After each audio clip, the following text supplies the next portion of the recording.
And I hate that feeling of like, I'm forgetting something.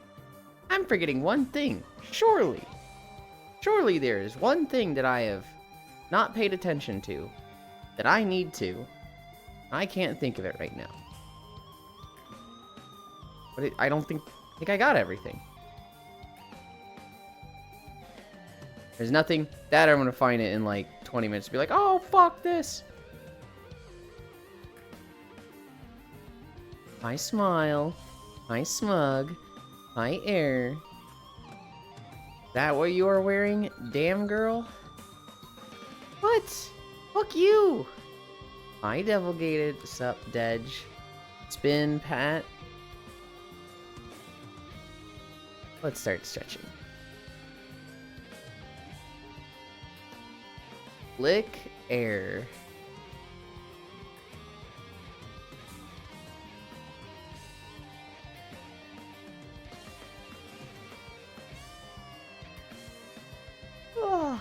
I keep wanting to build a pull-up bar in the basement. I don't know when I have time for it. Hi Gana. Hi Zvi. Sadly, it is not beach day. Fuck me. No, wait, go ahead. Same outfit for 736 days of workout. Probably getting a bit whiffy. Hang on. First off, that is not true. We did not even start with this outfit.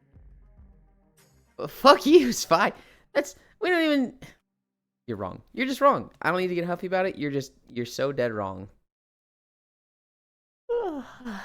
Hi, Ellie. Hello, cutie. Get to steppin'? No, that's not how it works. We do our stretches first. Hi, Ewan. Hi, Gana. Hi, Logitech. We've had this outfit since about day 40, and we've had beach days, damn it. Hi, Juice. Hi, Elijah. You literally got 5 of the same outfit to wear it every day. That was me in high school. Then get to stretching. I'm doing it! Oh my goodness. Walking. What was I saying? Yeah, the pull-up bar. I want to build it. But like... I don't know when. I should just do it late at night. Oh, I feel like that's gonna make a ton of noise. Hi, Techno. Stretch faster. Yeah, have you washed the outfit? Of course I have. I actually need to do laundry today. I have run out of walking socks. So, before I nap, I will probably start laundry. Get that going. Okay, I'm done. Morning, Lynn. Another hella busy workland day, so I'll be lurking. I hope it goes fast. Hi, Joe. That's how you injure yourself? What are we at? Lunges? We all know you're freeballing right now? Actually, no. When I walk, I am in a t-shirt and boxers. Not the socks. I have 2 packs, which is like 5 pairs each of these really thick hiking socks. And that is what I like to walk in, because special thick hiking socks prevent me from getting blisters. Which, I used to get, not somewhat often. It's very rare I get blisters now. I only get blisters on a day where we go like 10 miles. Not the socks. He's got the sexier underwear on. Quite the opposite. I have the least... Well, I don't have the least sexy. I guess the least sexy that I own. I'm gonna fucking say it. Whitey tighties? I can't think of a more unattractive underwear than that. Oh, you stream half naked. I guess so?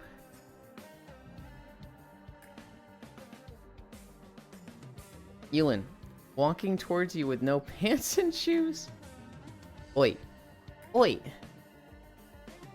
Boot socks, the only socks worth wearing? I don't know what boot socks are. These are like hiking socks that like, they're just thick. They're just like 3 times the thickness of a regular sock. Oh, let's go get SpongeBob boxers. Where the nose is his dick? No, they're just like variety pack colors. One is blue, one is light blue, one is gray, one is black, one is like gray star patterns.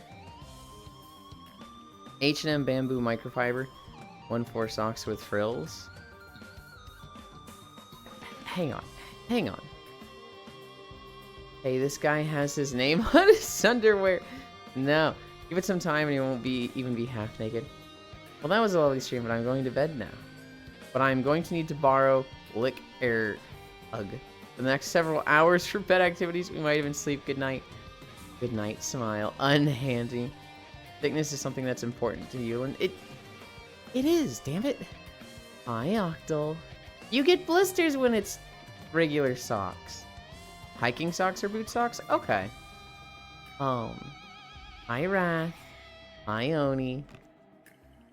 Greetings, Yulin No Lurk. Socks with frills are by far the cutest normal socks.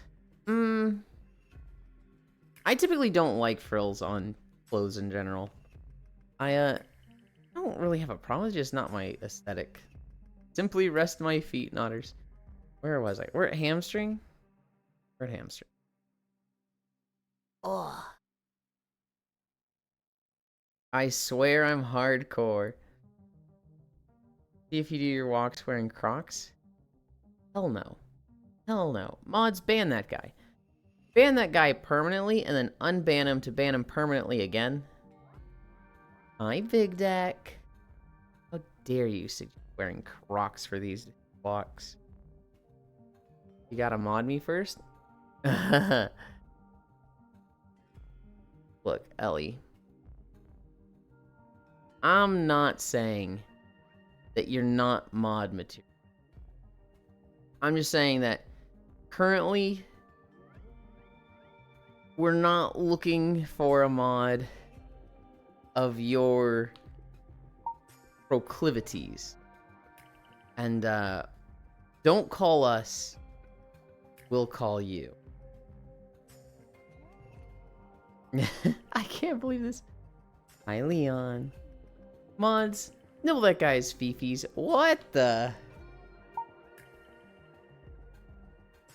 I just imagine Scriggles. And I just see, like, Kana being like, Mods, nibble that guy's feet. And Scriggles just going like, please and thank you. Ouch, get up close and give me that smile.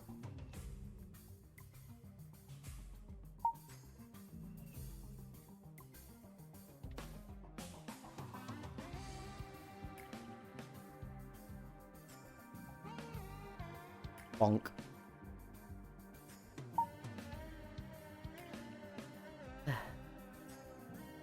Hardcore, yeah, hardcore cute.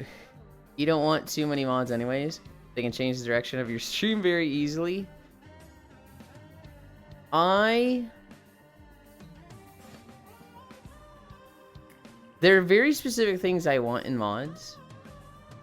And there's very few people that have it.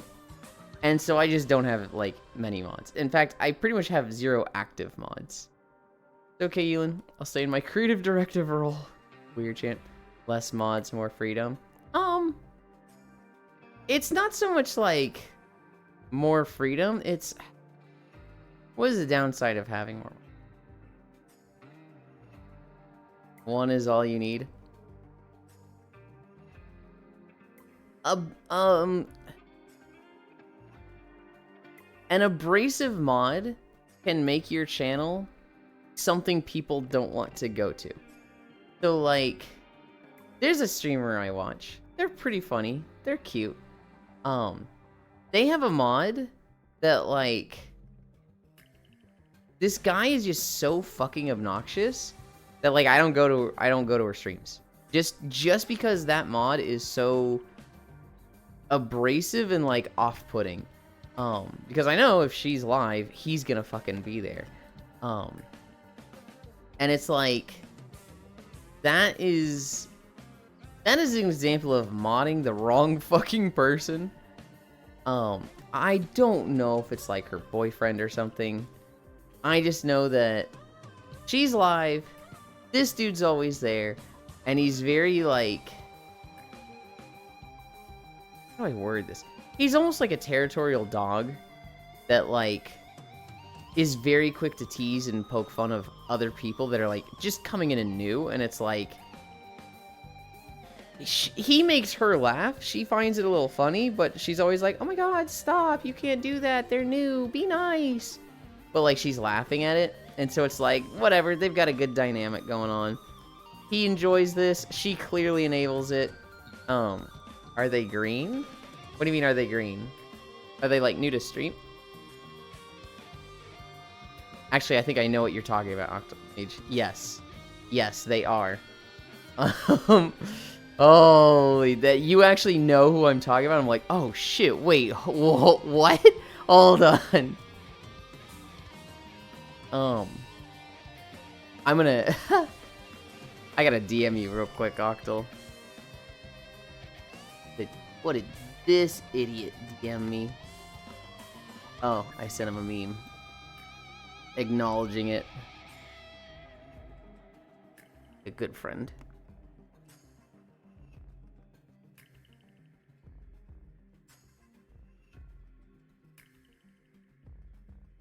No, it's different.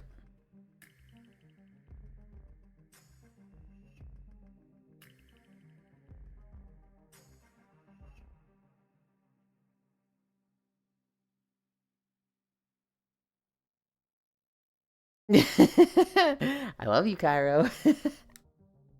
No, okay. It's very, very similar aesthetic, Octomage. They use rude ass. Hi, Cairo. They use the same base model from 2019. One of them has updated, the other has not. The name I sent you, Octal, that is the one I'm referring to. The one you said, you're referring to Leafeons and Ghost the Dane. Ghost the Dane is genuinely like the nicest person you'll ever meet. Like, he's genuinely super encouraging and nice and like just a good dude. Okay, can I also get a DM, please? This is the last one. Only Big Deck is getting this, okay? Everyone else, if you ask, you're not getting one.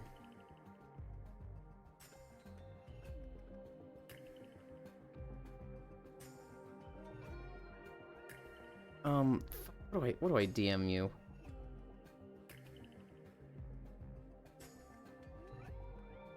I don't know. Get that, idiot. I say hi to you, Trogdor? Surely I did, right? Surely I did. I don't remember if I did or not. Hi, Trogdor. Hi, Logitech.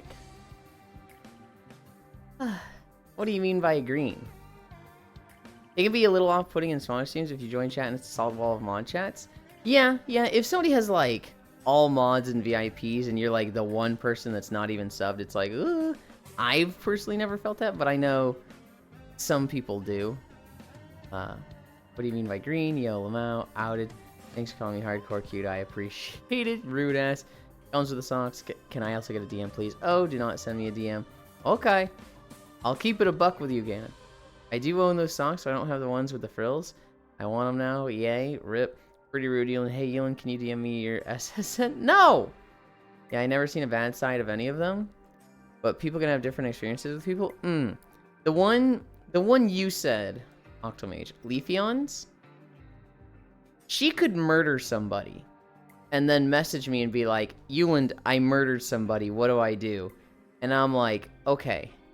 So you need to put that in a bag, get that in the trunk of your car, and you need to start driving out to the forest and bury it. You need to like reduce as much, like, I'm fucking standing Leafeons. till the day I die, that is like friend number one and like one of the people who like got me to start streaming. I fucking love Leafeons. And so the reason I'm not in her streams much is just because my stream is kind of at the same time. So it's difficult for me to watch her. Oh, I meant who you're referring to, but it's fine. Oh, I'm very confident you don't know them, Big Tech. Don't worry, I'm used to it. Whatever. You should for sure make Yulin jelly. If I see 5 mods in chat, I'm not talking. Really? I feel it sometimes, but sometimes, somewhere, somehow, I know you've gooned to me, so it's okay. Hi, Valmea. Yuland is already jealous of my immense swag, but it's okay, he's a sweet boy. I would not be jealous of your frilled socks if you got them. I don't really like frilled socks. You are a nice friend. So this is why Yuland lives by the woods. SMH my head, not removing the scene entirely. Oh. Add them to his throne, then you can match. Oh, that's fair, can match. Mods are scary, especially too many. There's a streamer who gets drunk and mods me almost every weekend. Funny. I'm not like... How do I word this? I'm not intimidated or off-put by having too many mods or VIPs. But one bad mod can, like, kind of chase me away. So I'll tell you the experience I had. My friend raids this channel. I go in there, and they're playing, like, marbles, so I'm like, oh, I fucking love marbles. I'm having a grand old time, right? And I remember saying something that was like, yo, we fucking love marbles around here. Ignore the fucking swagged out marbles we have from playing too much for 3 years. We're not pay to win. Something like stupid like that, right? Hi, Maru. And then her mod types in like asterisk nerdy voice asterisk and then just copied my message, and it was like, I don't know you, man. The fuck? It was just like, I'm trying to tell like a silly joke and just like, oh yeah, I dip so quick. I'm literally just trying to say like a stupid joke, like practically an icebreaker of like, hi, right? And the mod is like just mocking me right off the bat. And he did it like 2 or 3 more times, not specifically in that way, but with other things like, I remember at one point I say something and he's like, oh, well, imagine doing, and then the thing I just said, right? Could not be me. And it was like, yeah, your mod sucks. I'm out of here. Oh yeah, I dip so quick. Maru, wow, what a dick. Or just mute the dude. Can you mute mods? I don't know if you can. I'd also make an excuse to ban someone like that in my channel off stream. I don't think I've ever dealt with a bad mod. They all leave me alone. You treat me like that somewhere else, I don't want to see you on my front porch. Well, so here's the thing, Mar. We're talking about, like, bad mods, right? So this was... I'm in another stream, and their mod, like, their fucking green sword is making fun of me in their channel. So it's like, wow, this stream kind of sucks, and I don't want to be here. And now I don't go to that stream anymore. I was in a channel that the mod used the R slur. No pushback from the streamer, and I just unfollowed. I understand, like, slurs like that. The R slur, that is one that wouldn't chase me away. But, like, you'll never catch me using it. It's something that... It's hurtful to a lot of people. It's also, like... A lot of people grew up with it, and they get very defensive when you try to take it away from them. Because, like, if you grew up in the 2000s with South Park, hi, Divana, it's like, that shit was synonymous with idiot. We said that all the time back then. And so, like, I understand when people are like, you're not going to tell me to not use this word, I'm going to say it more. I disagree with it. I'm kind of the opinion that, like, there's so many words in the English language, in any language, that anytime somebody's like, hey, this one's offensive, I'm just like, okay, I will stop using it. Even if it's like potentially not offensive. It's like, I guess I shouldn't say potentially not offensive. Even if it sounds like a fucking stretch that it is, to me it's like, well, even that it has the potential, I don't want to use it. This is something that I heard from Sea-Dog VA of Trash Taste. He, a couple of years ago, he was playing Apex Legends. And he was like, oh my god, look at this guy, he's lagging around like a crackhead. And someone in his chat was like, you shouldn't use that word. It has racial connotations. And like, Sea-Dog was like, I don't know if that's true, but I simply won't use the word from now on. Because even if it has the potential to have like racial connotations or be hurtful, that's enough for him to stop using it. And I'm kind of the same. I'm kind of like, if something just has even the potential to be hurtful to people, I don't want to use it. There's enough other words. I made way worse jokes than that. That dude's silly, correct? I know your mod is ass. I ban him anyways. So wait, you're saying you would ban the mod then? You can mute mods, but it doesn't affect their ability to mod you. It was South Park's go-to slur. I feel like the limitation of word usage in language is significantly more severe in the Americas. Despite you lot not using a bunch of other languages, here I am actively speaking 3 languages and it's like, huh? I think those things are bad? But still, I'm understanding and I make allowances. 3? Damn, I can barely speak one word. Hi, Yuki.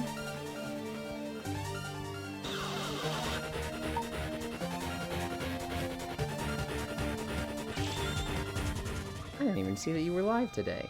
Then I'm like, wait, what? She was live? Hi.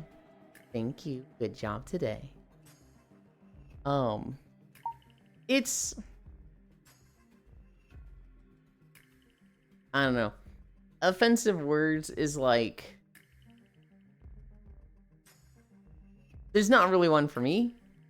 I also had a pretty fucking privileged and sheltered growing up. But there's a lot of people who... Well, obviously, they do have... Obviously, minorities have a lot of words like that. The R word in particular, I have a friend who dealt with a lot of trauma. Western conservative land. Okay.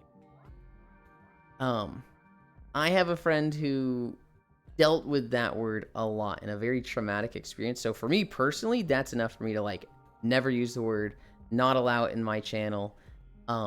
It is like a completely taboo word around. That is back raid? Hell yeah. Well, how you doing? The words that people don't want you to use are usually the ones that are easily replaced anyway, may as well. See, I have that issue, but with the friends of the streamer, like they would try to shit talk me. And then when I give the same energy back, they all get butthurt because they thought they were invincible because they're friends with the streamer. Yeah. I also didn't see our lists are too long, Ewan. Yeah, hi Yuki. Midwestern conservative Lynn got him high. You know what I don't get? The whole you can't say that because it's our word. That? I will try to get into that. But that is a little bit of a landmine. Anyway, hi, I can finally hear you. Let's get it started hot. Let's get it started in here. But yes, despite being Asian, I feel the West gets butthurt a lot over language. A lot more, it feels like. Maybe? I don't know. I feel it's completely justified. To me, it's like when I don't know. I'm trying to sit here like, why is it that a lot of Asian cultures, I don't want to say seem callous to this stuff, but they do seem more like it affects them less, or maybe it does, and they kind of just need to like recognize that. I don't know. Get started here. Cairo shopping is a very common word in the 90s. I've just been called it many times for being slow that it makes me bristle. Because we use more descriptive sentences that carry more weight, not one word. Okay. Yes, Mario insults used to belittle, harass, and demean groups of people, otherwise preventing them from being part of society's he knows that, and he's very much recognizing like hey, this is definitely like a cultural thing that I'm not used to. It. He's adjusting. Some real 10-foot poll topics today. From what I've heard, Asians are competitive racist. I don't want to say like, because I feel like even saying that has a little bit of like racial energy. I don't want to say energy. I don't know. I feel like going, Asians are racist is in itself racist. It's starting strong hierarchy. This is a landmine of a topic. What are we at? We're at Bendy's. We're at Touching Toes. Ugh.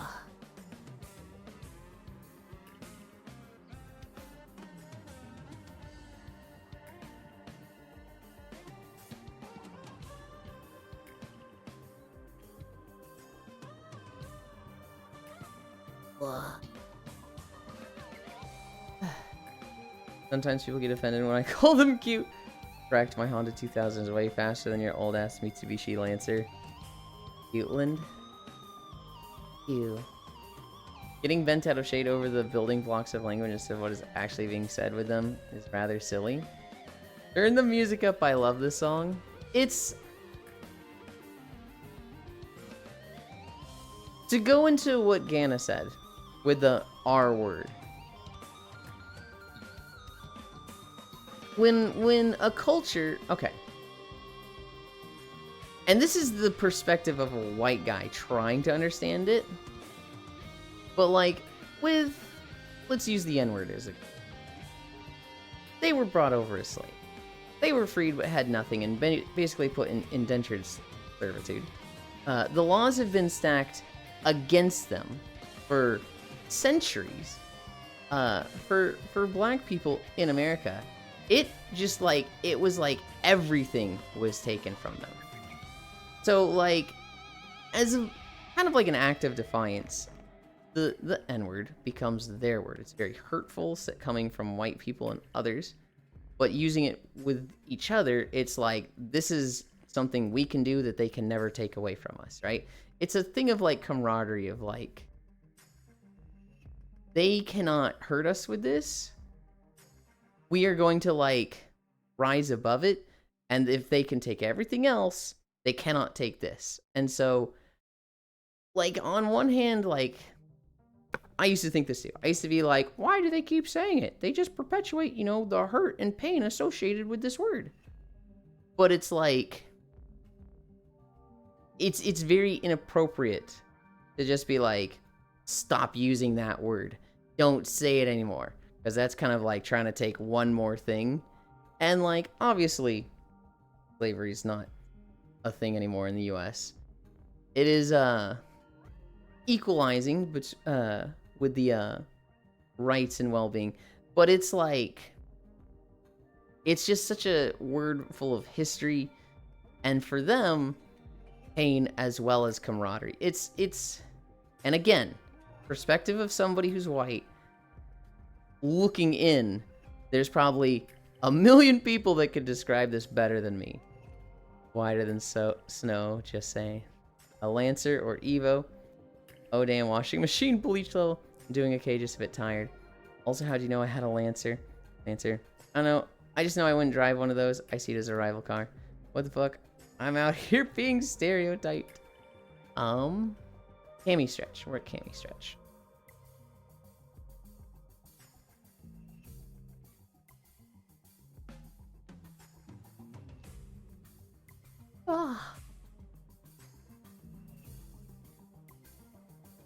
We're at 9:30 and we haven't started squats. We're going slow today.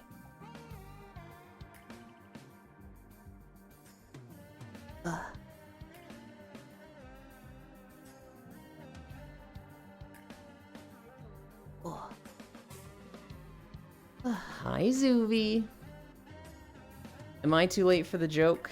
Incoming. Okay, so that's one word. It has history leading super far back that has a lot of things interconnecting to it. You might see my S2000 again. I'll give that a CeeLo. Sure, you can keep that one. But things I can't see carrying weight are like how people get heated over hard R. Okay.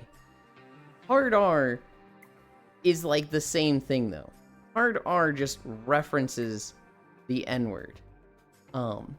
Saying like if somebody's getting mad over just saying, what do you mean how? What? You have the N-word, right?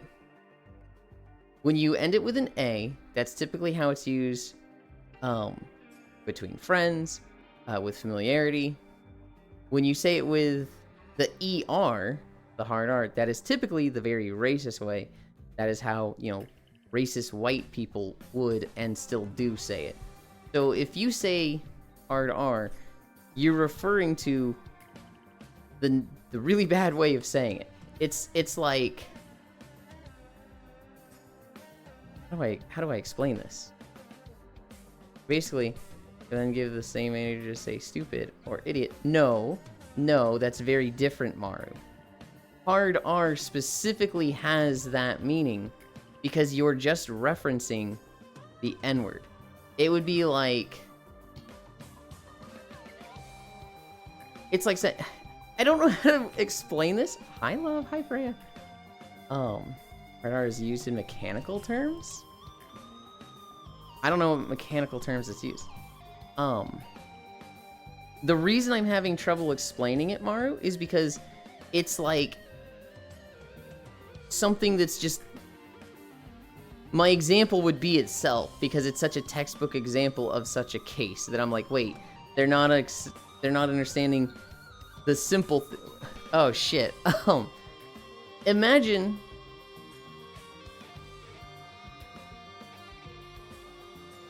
Imagine the word idiot is just really offensive. This is just, in this hypothetical situation, idiot is bad, right? It is like a bannable word.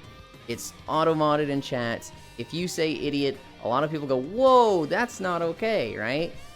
And then I just start going, shut up, I-word, right? It's like, I didn't say it, but I'm just replacing it with something specifically to reference it. And so in that case, it's like, you're just saying the same word. You're just trying to get around the, like, the censor filter, right? It's the same thing as, like, this word is blocked in a video game, so you spell it differently so that it doesn't get censored and everybody can still see it. That's why, like... Oh, and for the record, I'm not all heated at this. I know. And my text responses can seem very unemotive, so I apologize if it's all standoffish. It's not. I'm enjoying the conversation, genuinely want to talk about this as it interests me. Also, a word can be used to represent a more descriptive sentence that as a result carries more weight. Like the weight of, I'll let the gov round you up and imprison, or worse if the time comes. Yeah. Linus Tech Tips Moments. This is nuts, LIA. Can't believe Yuli is a racing streamer. Basically, give them the same energy to say stupid or idiot or dumbass. Hi, Juice. Hard R is used a mechanical term. Freya. Like the tard that's not food. You also can't say that. Hi, you and my love. Like how people get heated over hell. And then someone refers to it as HE double hockey sticks. This is so obtuse. We're talking about racial slur, not the word. That means to slow down. Hard R does not mean the word to slow down. Hard R to the N-word. Yeah. Hard R does not mean RETARD. It's referring to the N-word. This literally the Linus Tech Tips moment where he confused hard R with R-word. I'm hoping it's not. Well, maybe it is. Oh no, he's white. Idiot is bad. Hi, Chalk. Idiot is right next to the other one in the medical textbooks of the time. Hi, Kitty. The last one is for people who are not accustomed to seeing me chat. Hello, everyone. I yap only sometimes in chitty chatty. You just mean, for automotive terms, and is something that suppresses things like firefighting foam? Yeah. Wait, hold up. Yeah, I'm like eager to see what Maru... Wait. Maru, when we say hard R, what is the first letter of the word you think we're referencing? No. Hard R. Holy shit. He's... Maru, You need to go to YouTube right now, and you need to look up Linus Tech Tips Hard R moment. You have literally just done this exact thing. Maru. Mwah, mwah, mwah, mwah. I was worried. I was like, what is Maru saying? Oh my god, Maru, no! Jesus Christ, dude.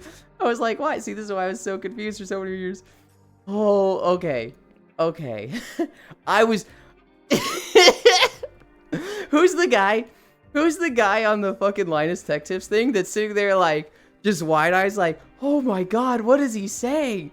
Like, Maru's here, hard art isn't that bad. And I'm like, no, what? Yeah, I got confused too. mods. You have to see. Good save. Oh my god. Okay.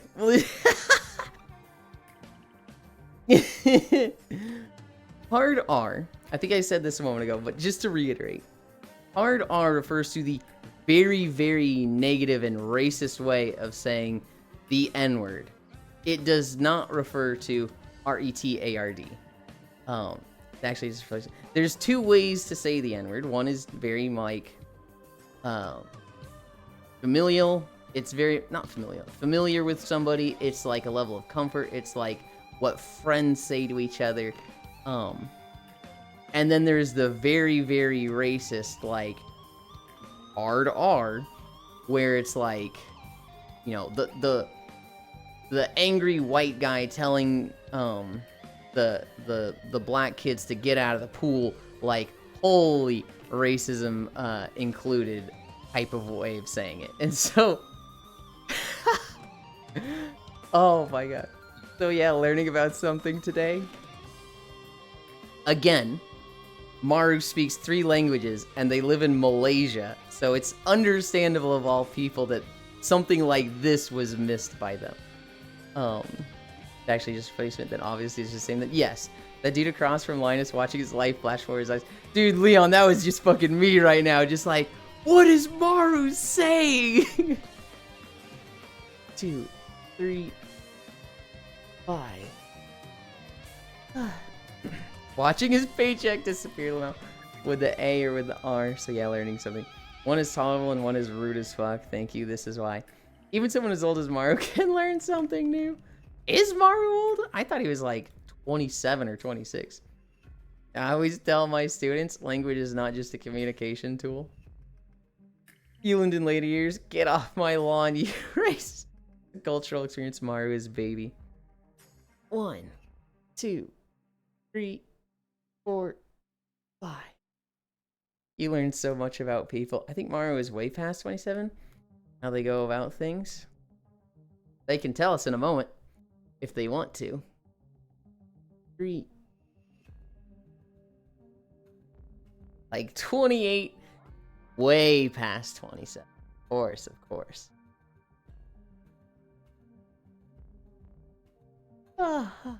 We're done. With the R word. 69,424 years old, baby. With the R word. Okay, I'll give you an example. I'll explain this one.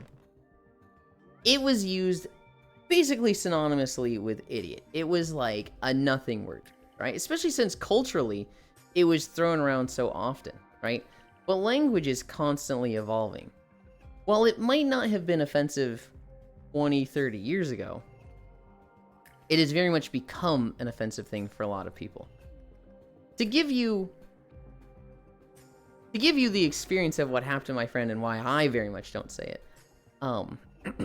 My friend has they were diagnosed with ADD at the time. No longer an official diagnosis. It's kind of been rolled into ADD. They have also been diagnosed with high functioning autism. They dealt with their dad kind of going through the experience of, okay, son, do your homework. And then, you know, they had a lot of trouble focusing on stuff like that. Why didn't you do your homework? You'll just, you know, focus up next time, right? And their father would get more and more frustrated when they would fail to do things like their homework, like their chores. And that slowly went from, ah, that's okay, you'll get it next time, to, come on, why aren't you doing this, man? Like, come on, just do it, to eventually going to full-blown, you stupid R-word, why can't you just do what you're told, and involving a little bit of physical abuse. And so, for that person, it's a very, very, very traumatic word. It's not something they like hearing, right? And that word became that trauma because it was used so frequently. Language is constantly evolving, right? So you use this word to basically say idiot that also has some connections to mental retardation. And so, like, it just changes, like, over time. Like, language just gradually became that, where it became a more and more offensive word. And now, personally, I kind of feel like enough people have that experience where it's like, well, this is a very anecdotal experience I just gave, right? That one friend having this trauma with the word doesn't mean no one in the world should say that word. You know, that would open us up to the not the opportunity, but that would open us up to the scenario of, you know, this kid watched his mom be murdered by a juice box, right? A guy broke into their house, took the juice box straw, and stabbed her in the neck, and now he's like, don't say juice boxes or straws around me. That's a traumatic word, right? That's a silly scenario where that person's friends would probably be like, yeah, I'm not gonna say juice box or straw around you. But, like, should the world ban that word? No, absolutely not.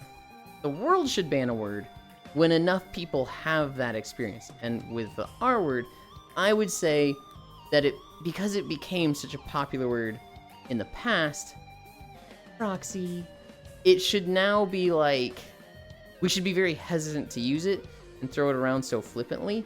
And it's like, let's stop using this word as much as we did, because we've associated it with trauma for a lot of people. I'm old, Asian elves age very slowly. Gomene. Gomena, sorry. Hi, chocolate. But yes, I finished my education. Lived and studied overseas on 2 occasions, and have worked multiple event, customer service, and food and beverage jobs. To have yourself an image of how old I may be. Yap. I swear, Proxy. Hi, sweet Wolfie. Wow, throwing around the J word so casually. Okay. Too long, didn't read, don't be an ass. Missy doll, how are you doing? Proxy went live at like fucking 2 a.m. last night. I'm like getting up to go to bed and I see Proxy's gone live and I was just like, Opens tab. Goes to bed. Waiting at the hospital for my dad to finish his appointment. Yeah, I knew someone who claimed they had trauma with being called cute and would straight up ban people for calling them any variation of it. You could have it, right? Like, if you had a relationship where your ex called you cute all the time, and then they, like, kidnapped you, did weird knife play with you while you were tied to a chair for 5 days, and the police busted in and saved you. Yeah, you might not like being called cute, and, like, if you did it, if you did it right away, 45 minutes in, by the way, shut up. But if you were like, hey, I really don't like being called cute, and someone was like, oh, that's what somebody who's cute would say, and you're sitting there just like reliving your abduction, then it's like, yeah, I don't want to deal with this. I've told them not to ban. That to me is like a perfectly valid stance. That sucks. That really fucking sucks, but I could see having trauma with the word cute.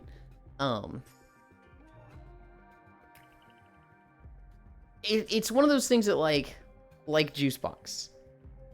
You can't expect everybody to just like there's people that just, they throw cute around so fast, and to like, you can't expect them to know your trauma, right? That's just something that person is gonna have to deal with for the rest of their life. Yeah, I was only told yesterday I was doing the D2 raid. Oh. Have you played with Core at all? Core is so, like, isolationist and closed off to everybody with Destiny 2. She'll probably play with people that are like, Core, I'd like to play D2 with you. But, like, anytime I'm like, Core, this person likes Destiny. Want to play with them? She'll be like, But she really likes you, Proxy, so I think if you wanted to, keep her down. 45 minutes, by the way, no walkies. Hope you both are in good health. Hi, Frey. Also, I forgot to say hello, baby. Hard X on the J word. Oh, cute is a word. When we hear it, we take a shot. LOL. Legit a thing Friday nights. I experienced that once. What are synonyms of cute? Pretty, adorable. I think adorable is the biggest one.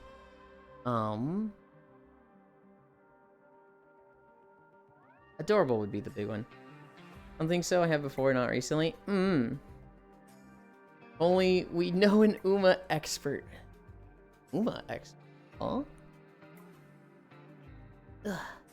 Places that heavily restrict that vocabulary that you may use shows how silly it all is. Things like Roblox chat basically have their own language to replace all the missing words. Honestly, I'm called cute so often that I just agree now. No point in denying it or arguing over it. For me, being called cute is very much like, what am I feeling in that moment? Sometimes I'm like, no, you, don't you call me that, how dare? And sometimes I'm like, thank you, and there's a third reaction that I do that I'm forgetting off the top of my head. Having a few bouts of pain in my neck and back, which is flaring up the arm issue. I need to contact my PMC at some point. If you were to type this message in Roblox, I can guarantee it would be censored. I think I've got 4 more squats. 3, 4. You have a private military? No. 4. I hope you get relief soon. I've been dealing with back pain, Proxy. My back has been like too tensed up. And it's like, I have to think about not tensing my back to get it to like feel better. But that's such a like, oh God. Zuby pain management. Oof, I hope you get relief soon. 1 more. 1, 2, 3, 4, 5. Was it PCM? I can't remember. Anything with more than 10 words is almost always censored in Roblox. But it's primary care. Oh God, okay. Get this shit done with. I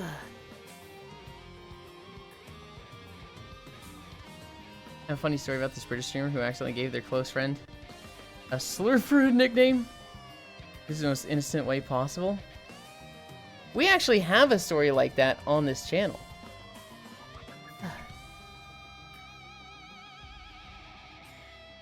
48:30 start.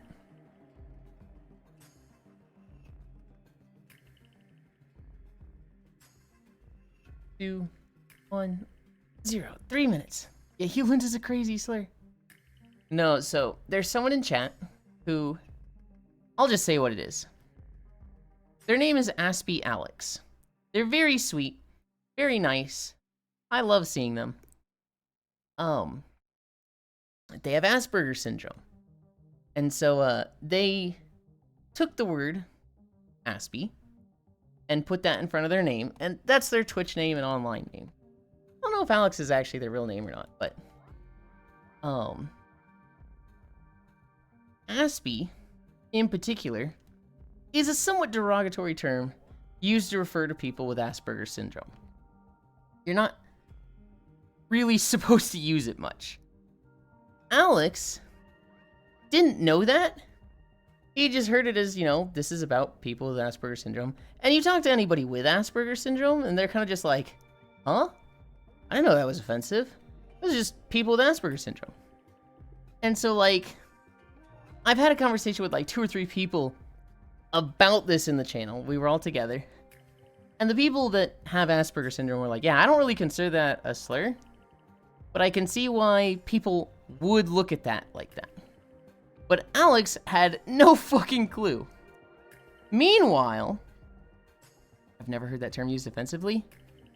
It's a very, like, I don't want to say niche slur.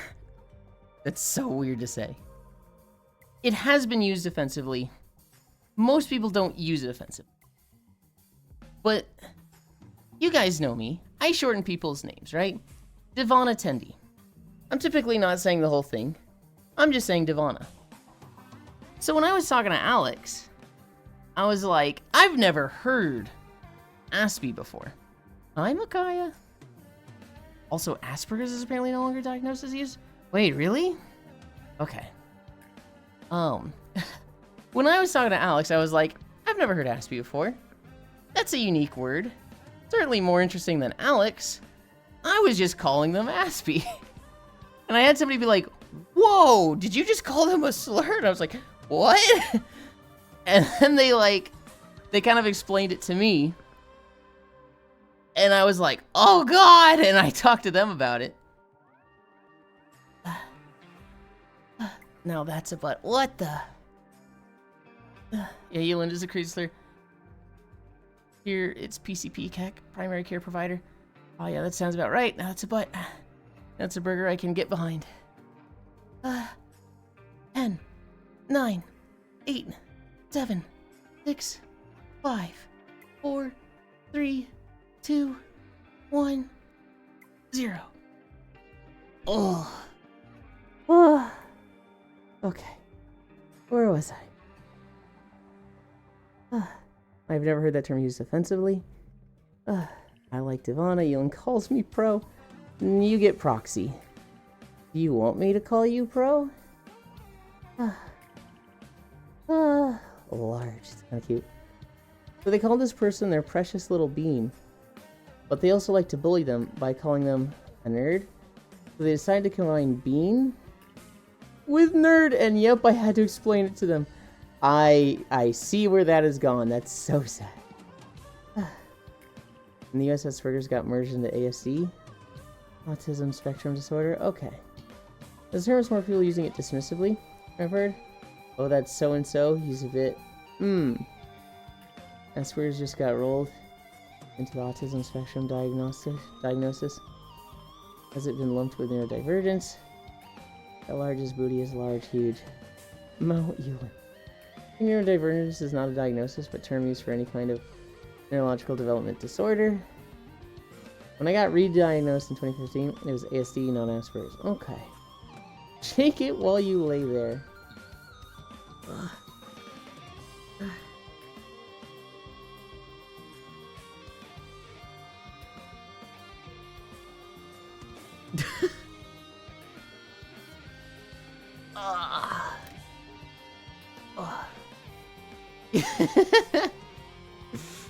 God, just wiggling trackers in VR is so fucking funny. It will never not be funny. It will never not be funny. Your idea where that is going? Damn boy, throwback. So, okay. Don't type this out. Just say it in your head if you're in public. Say bean, and then say the way nerd. Now say them fast a few times, and if you still don't get it, it is a derogatory slur against Mexican. I always knew he was caked up. Oh no, his booty is glitching. Damn boy, throw it back. Wiggle, wiggle. Repairs to type. You guys wait there. I need to fix my track. Ugh. I was in an important meeting, and I just had you yelling the N-word in my ear for like 10 minutes. That's on you. That's on you, Cairo. But did you hear the part with Maru in that conversation? Nerd.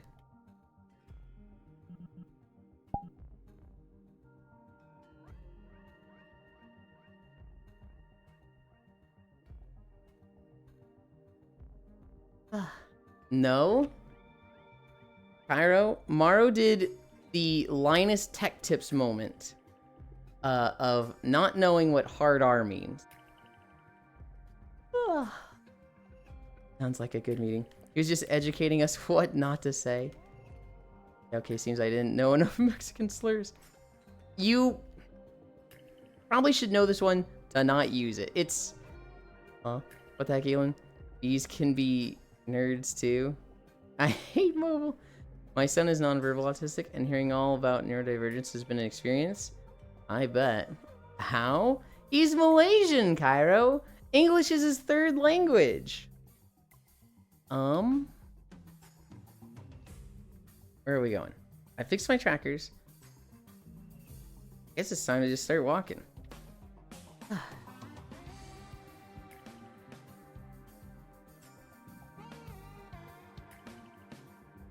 We bring up this. We're walking through the Plague Land. Woo! Walking within the hour? If only barely.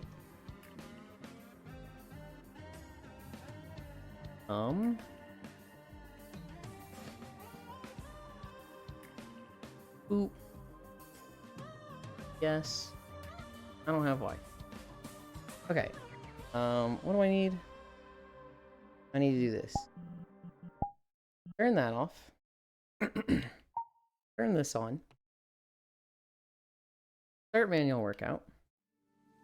And start walking. Let's start manual workout. Okay.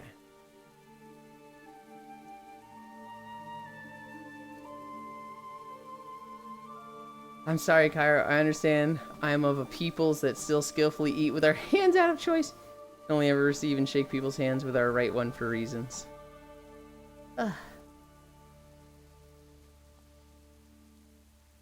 Oh boy, finally walking time. I know we went slow. Look, there was important topics we had to take our time with, okay?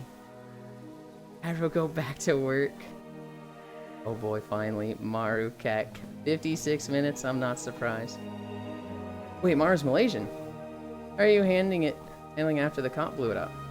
I actually don't know the cartoon that clip is from. What? What? Walking, oh my god. Oh, hold on, hold on.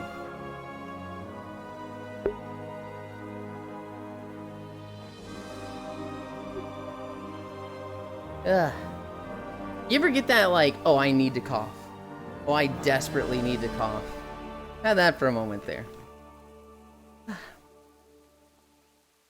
Walking, oh my god. Hi, Frey and Mario. Important top every time. What the fuck, Proxy? Sometimes it is important topics. Looking blue today, Elon. You okay, pal? We're in the Risk of Rain map, so we're just very blue. Can I make myself red? I can make myself really fucking red. Am I drifting? I might be drifting. We'll see. Hi, fishy. Welcome, welcome, welcome. Cairo. I was watching Kuro this morning, and I played a little bit of Monhun with them. And we hunted a new Udra, and I was like, Kuro, I have a clip for you. And I showed them the, fucking... No, not the salamanders! I'll find the clip and put it in memes. Where is this? This is the Western Plaguelands of World of Warcraft. This is after the Cataclysm rework. A lot of the area has been restored, and now it's a kind of nice looking forest. There's a few areas with undead, but it's not like the dead area of Classic. It's been largely restored. Is that WoW? It is. Hi, drinking water. Ewan is cold, we all know that. Well, look at Ewan glowing. Chew, I gotta go sit in the pharmacy for my dad now. I hope it goes fast, Proxy. He's drifting, yeah. The fish is here. Which one, Chuck? Which one? Are you saying Moogle? Or are you saying bunny ears because Spacefish is here? You know, Spacefish made the bunny ears. I don't think the cop one blew up harder than that one comedy movie called Zoolander, where they mentioned the president of Malaysia instead of the prime minister. Oh my god, found it, rabbit. Hell yeah.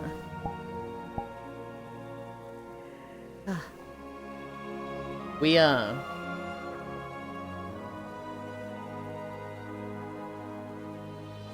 the ears are too floppy. I'm close, Spacefish.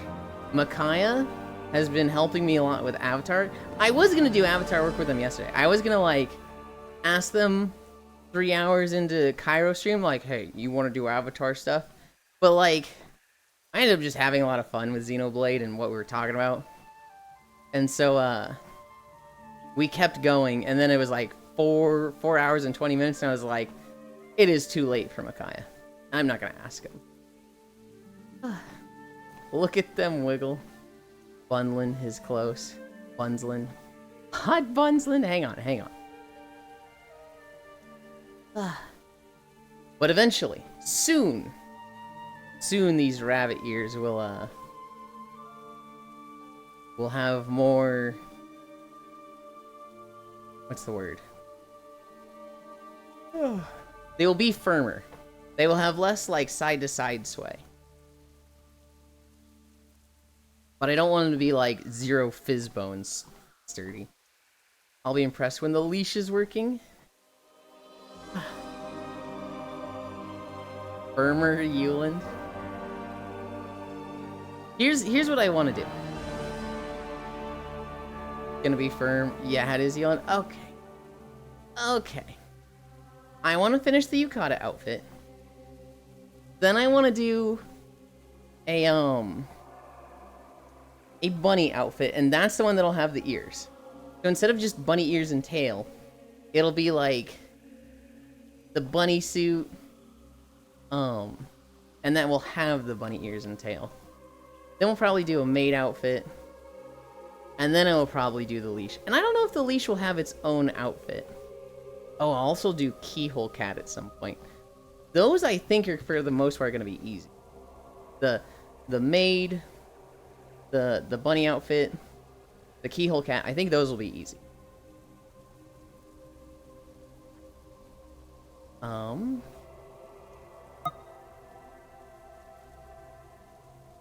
my god, I hate Steam Overlay sometimes.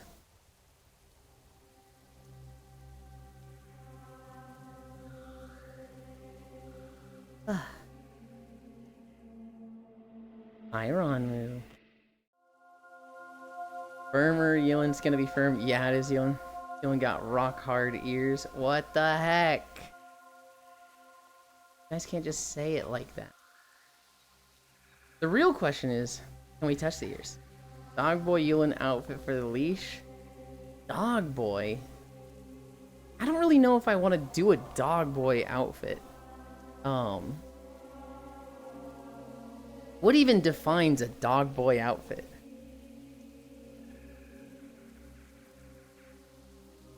Yelan's ear's gonna stand up. I can touch them for you. What the heck?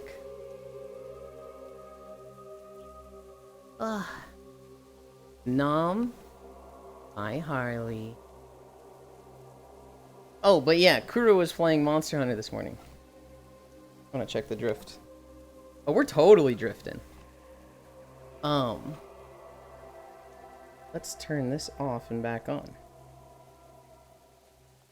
Playing Monster Hunter with Kuro this morning. They had seen pictures of the remake. Oh, Maru hasn't seen it, actually. Whoa. Fell off my treadmill. Maru. I gave up on being a femboy. Not in general. Just in, oh, why is this looking so weird? Just in Monster Hunter. That looks... Gave up, oh no. Just in Monster Hunter. Our Malaysian side monster can.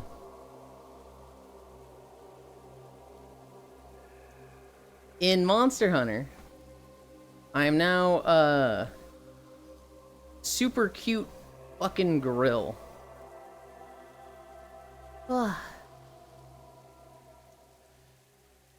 See if I have a picture. Copy image. Oh god. See if I can find Maru on Discord while walking.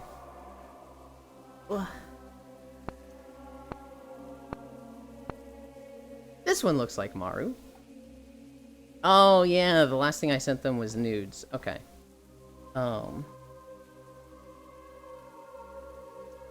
Paste.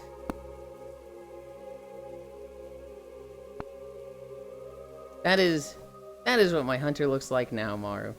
And you can't just say that without context? Say what without context, huh? What?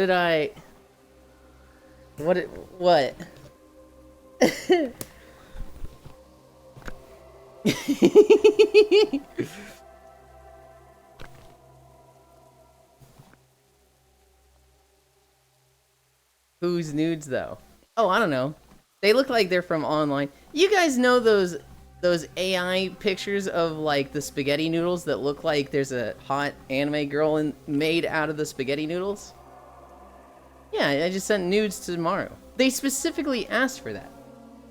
They said send nudes. Noods. And when you spell it like that, you're talking about spaghetti noodles that look like anime girls. Just the floof down dog ears? I'm not sure. But, I want to touch them. Hey, grabbing his package. Gave up, oh no. Yulin is now a girl. I mean, what? The world has lost a precious treasure. It hasn't lost anything. I'm still a femboy in everything else except Mon Hunt. Listen, Yulin, just know that we support your decision and we're proud of you. Oh, well, congrats. Now let me know when I can cook some burgers. Your balls? Your big swollen balls? I was obsessed with balls lately. I'm kind of okay with it because it's not like the weird the weird stuff like the inflation stuff or the scat stuff that he's been talking about the last few months. But his new thing is like smacking your balls or something to make them swollen. You're saying I should make one of you? Huh? Oh, the spaghetti thing? Yeah, if you can. Fucking hell yeah. Kairo's into inflation? Oh, Maru. I had to add auto-modded terms to my stream because this guy was bringing up inflation so much. What brings you to the gathering? Oh, cutie. Like spaghetti and meatballs. Cute. Thank you. He's been talking about what? Huh? Smacks your balls cutely. As long as he's not talking about nuggets, we're good. I don't think Cairo has ever talked about nuggets. That's definitely a me thing just to bother Cairo. Because I just think nuggets are funny. Y'all cute, but huh? So, like, can you calculate how much take-home pay I need to make 2035 to not be in debt? Oh, wait, not that kind. Never mind. I'm not a balloon fan. We can't take this guy anywhere. The funny thing is, I'm like 70% sure Makai is talking about Cairo. And 30% like, that could be about me. They are indeed funny. I'm hoping Farisu shows up today. Why not both? Because I really want to talk to her about WoW classes. I was like, I should try Affliction Warlock. Affliction Warlock, you know, I might really like that. So I played it for an hour yesterday. I fucking hate Affliction. This shit sucks. Both is good. Yes, Maru, lol. Euland. Yes, Ganna. The server's down? Of course they are. It's Tuesday. They gotta do maintenance, and Mop has only been live for a week. There's probably like a lot of stuff they have to fix with maintenance today. I need a drink.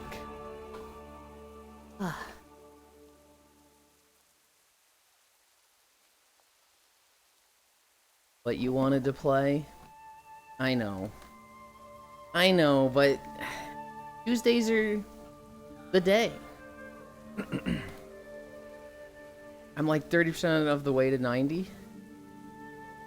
God, I don't remember 89 to 90 being that bad, but technically it's not 80 to 90, right? It's 85 to 90.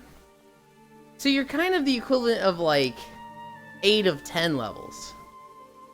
Maybe one of these days they can fix the game so it doesn't suck. Wow! Not too bad.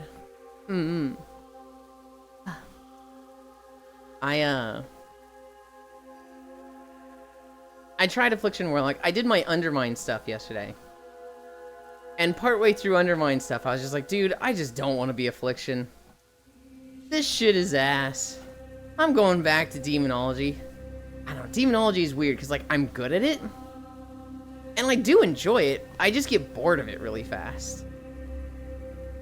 Only like 100 dungeons or so. Maru Hug. Isn't that the main attraction? Wow. ... What are you commenting on, Cairo? Or just me being indecisive with classes? I don't know, I just tried Affliction. Fuck you. Fuck you.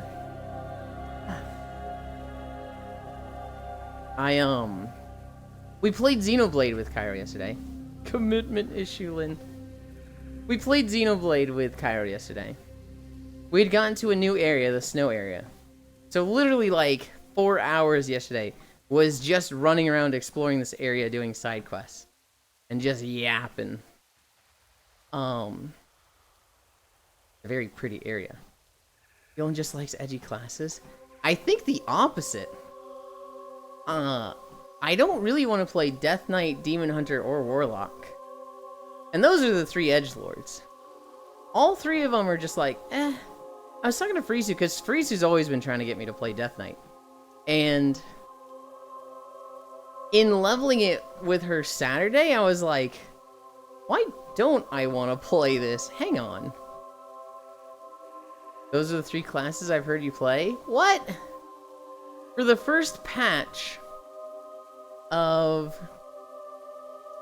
War Within, I mained Brewmaster Monk. That was the one I've played the most this expansion, by far. And here's my problem with Brewmaster. I love how it plays. I actually really like the rotation for Brewmaster. I hate how it looks.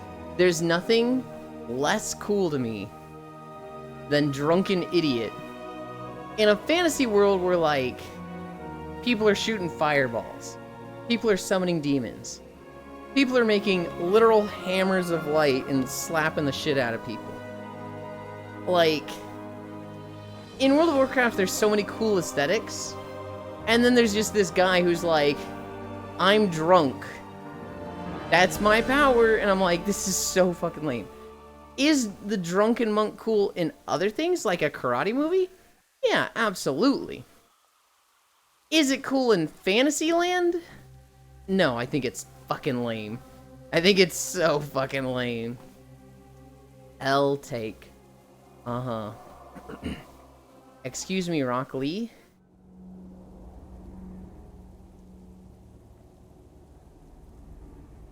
I feel like,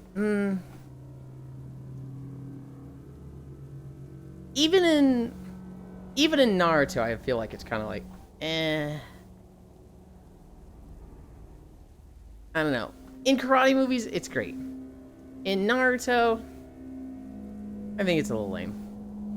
In World of Warcraft, so the lore of Brewmasters isn't that you're just drunk. The lore is that the brews are like magically enchanted, and so they're very empowering. The brew that you're drinking isn't just, okay, you're drunk now, so you sway and dodge the fireball. It's like, you drank the Thunder Brew. Now you literally create lightning when you punch. You did not just call Rock Lee eh? You're right, I didn't. I think Rock Lee's goated. I think all the drunk scenes with Rock Lee are eh. Rock Lee themselves, oh my god. I don't think there's a more watched fight in Naruto than Rock Lee versus Gaara. I think that is like the original holy fucking shit moment / fight in Naruto. Rock Lee gets drunk, but he's like 14. Yeah. Also, the drunken monk styles that inspired a lot of the classic movies and game movies. Appearing drunk, so your opponents underestimate you, and you're actually sober and know what you're doing. Oh, I didn't know that. Oh. The one I always think of like Jackie Chan with the get drunk and like barely be able to stand, but you're like very numb to pain, impossible to predict, and like that type of drunk fighting.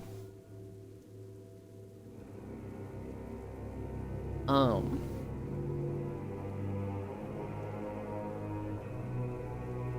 think Brewmaster's fucking lame. I just think it's fucking lame. I like the fucking rotation though. It is such a lazy rotation that is like... So, okay.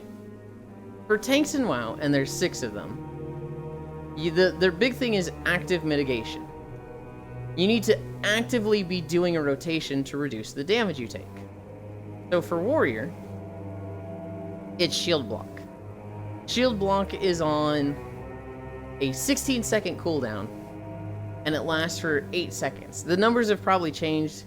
This is what it was at one point. Probably not that anymore. You use Shield Block, you increase your block chance by 50%, and your block amount by a shit ton. So, like, instead of getting hit for 100, you have, like, an 80% chance to get hit for, like, 30. It just massively reduces the damage you take. But it only lasts half the time, right? Until you get obscene levels of haste, your Shield Block ability will only have a 50% uptime.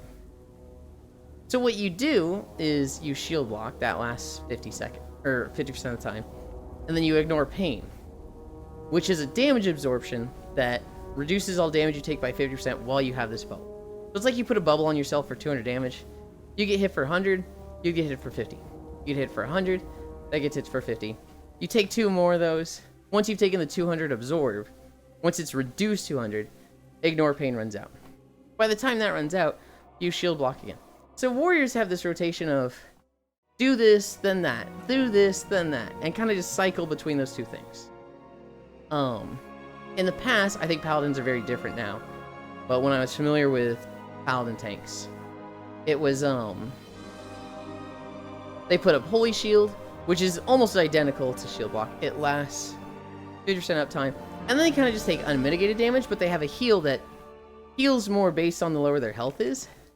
So they can just full heal themselves no matter what, but it's just on a long cooldown.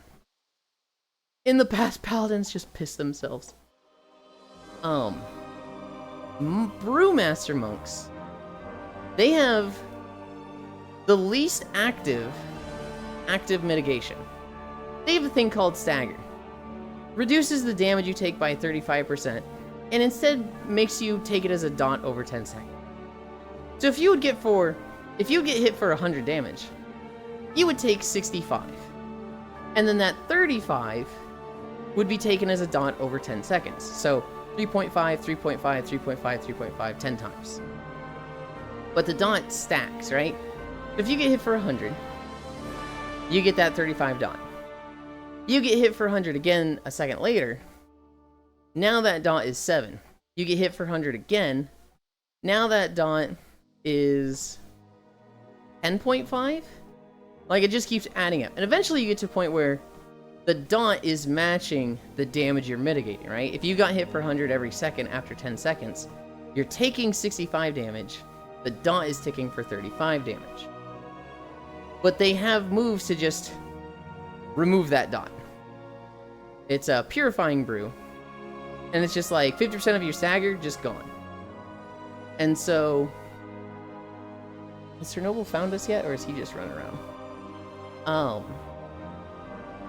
The other thing about Brewmasters is that through talents, you can get that stagger up to a base like 70%. So you're just existing. You're just like chilling, doing nothing. And you get hit for 100. Instead, you get hit for like 30. And you take 7 damage over 10 seconds as a dot. And it's like, to reduce the damage to not die, you don't really have to fucking do anything on a Brewmaster Monk. On a warrior, if you don't have your shield block up or your ignore pain, you just get your jaw fucking broken. If you're on a Death Knight and you let your bones fall off, you get trucked. If you're on a druid and you don't have Ironfur, you get trucked. If you're on a demon hunter or a paladin, you don't have Holy Shield or Demon Spikes, and you don't have any heals ready, you're gonna get trucked and have no way to heal it. Brewmaster just, they always have stagger. It's just constant for them. Come here. Hi. I'm here. Hello. You Good are. morning. Good morning. Hi, Sammy. We are very blue. We're in the Risk of Rain 2 map.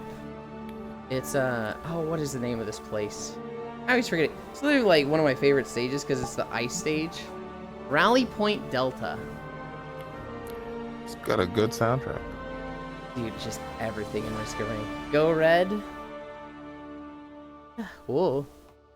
Almost fell doing this. He's going nuclear! Where you go? Oh my god. I'm like, what is he doing? I was standing in the red light. Bright yellow puddle underneath them. What else could it be? It's a kitty. Paladins do get a lot of benefits for consecrating and standing in it. They make holy ground, and they stand in the holy ground. And sadly, that leads to a lot of piss yourself jokes. What are we at? We're at 1 mile? Hell yeah. Gotta No stand in Painlet the today piss. either. Because Yuli needs to rest. I actually feel great today. But I do appreciate that. Thank you.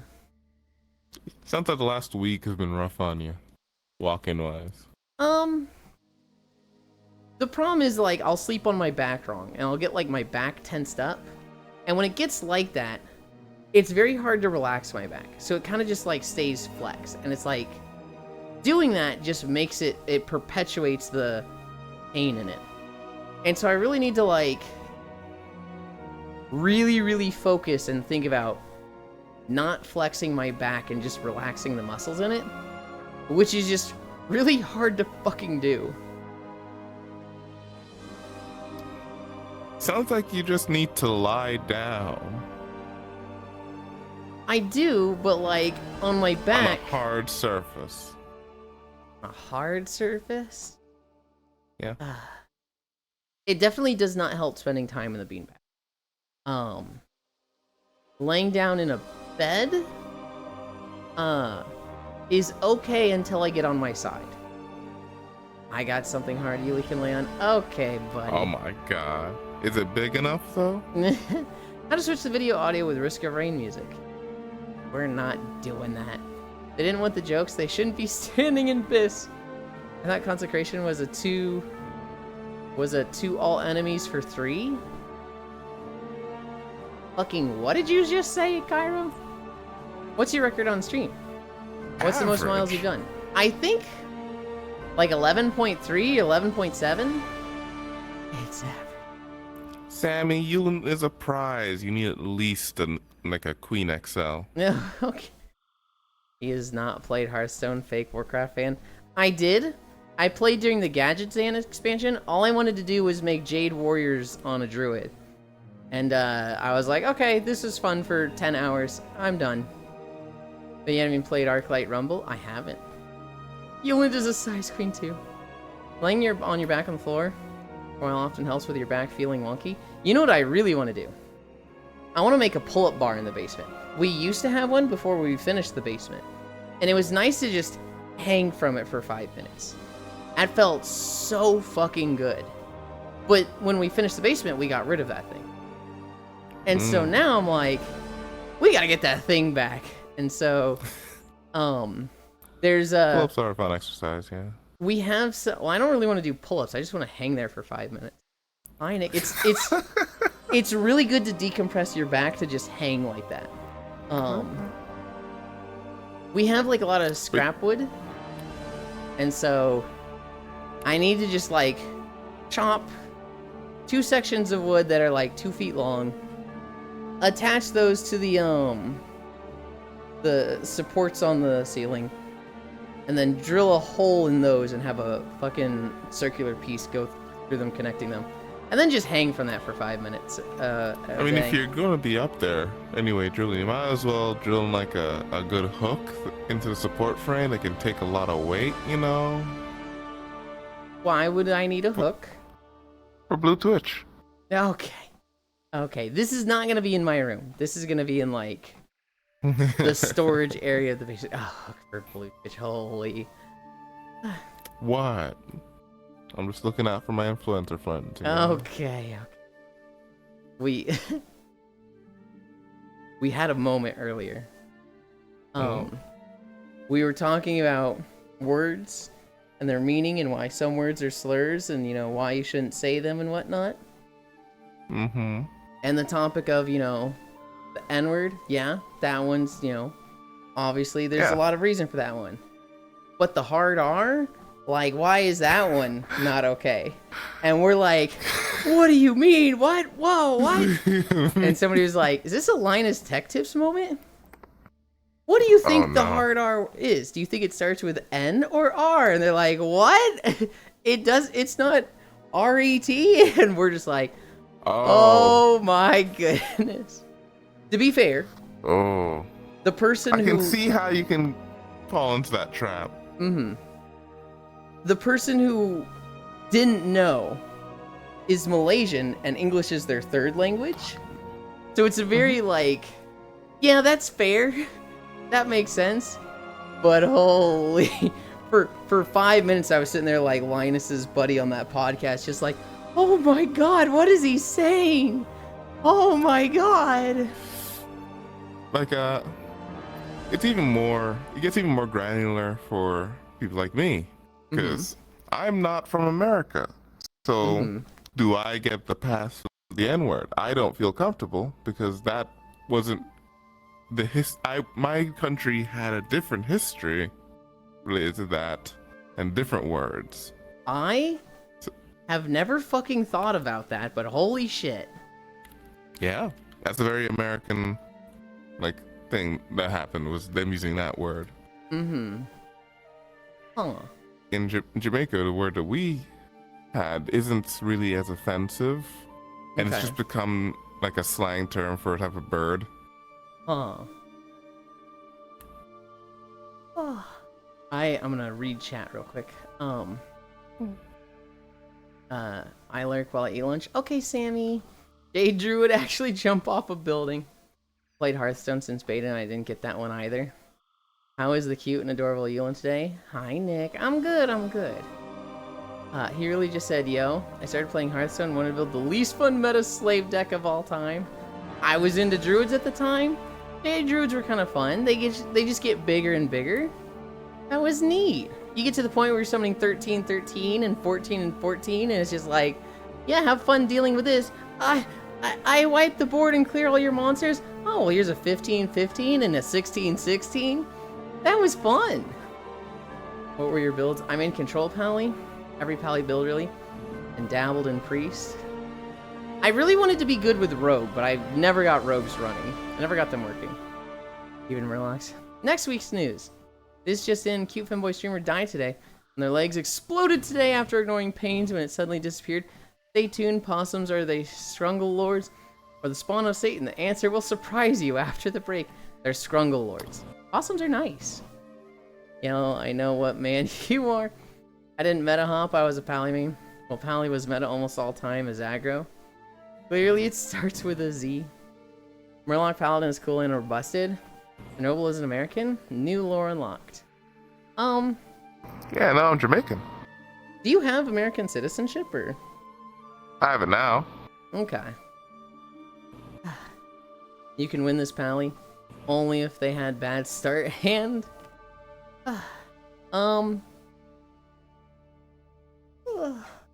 What are you Jamaican? God damn it. Hang on. behavior. Look at me. Whoa. Okay, smack the camera. Just smack it a bunch. Offensive to my people.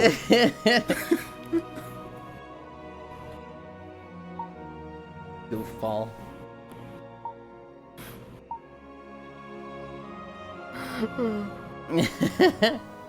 Nah. It's just the easy joke. Mm-hmm. We get a lot of those here. Don't gas him at that.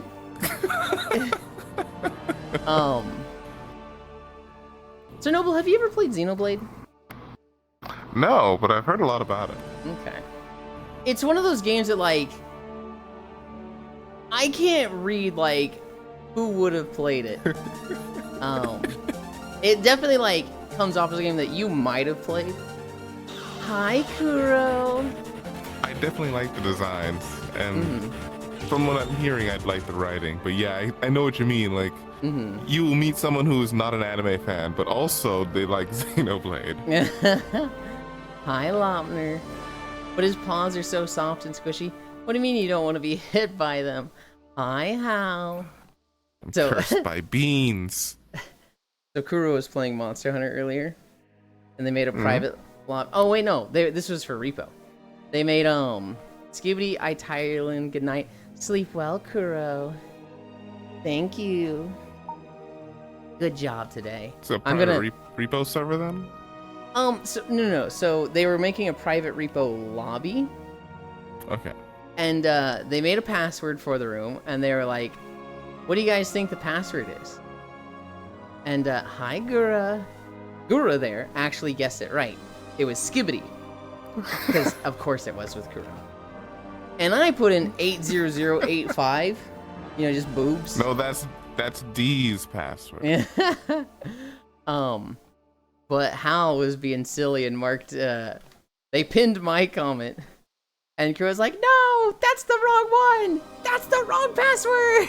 And I don't know if Hal did that on purpose or not, but it was fucking funny. That's Dunban over there. And a good night, Kuro. Long time no see. Been the longest time we didn't have to argue about passwords in the voice chat because it was just always boobs. You know, I forgot you could do passwords like that because the person I always play Repo with has 21 mods. So you couldn't play if you don't have half of those anyway. But silly. The password was the mods. The password was, "Did you get the fucking code for R2 mod, man?" Because you're not joining otherwise.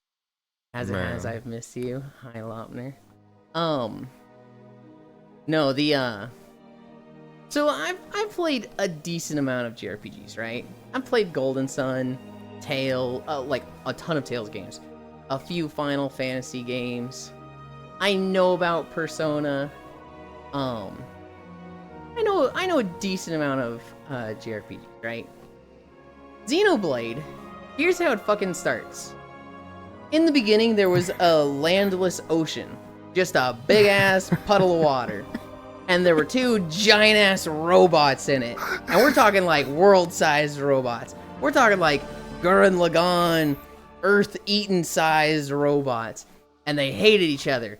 And they killed each other.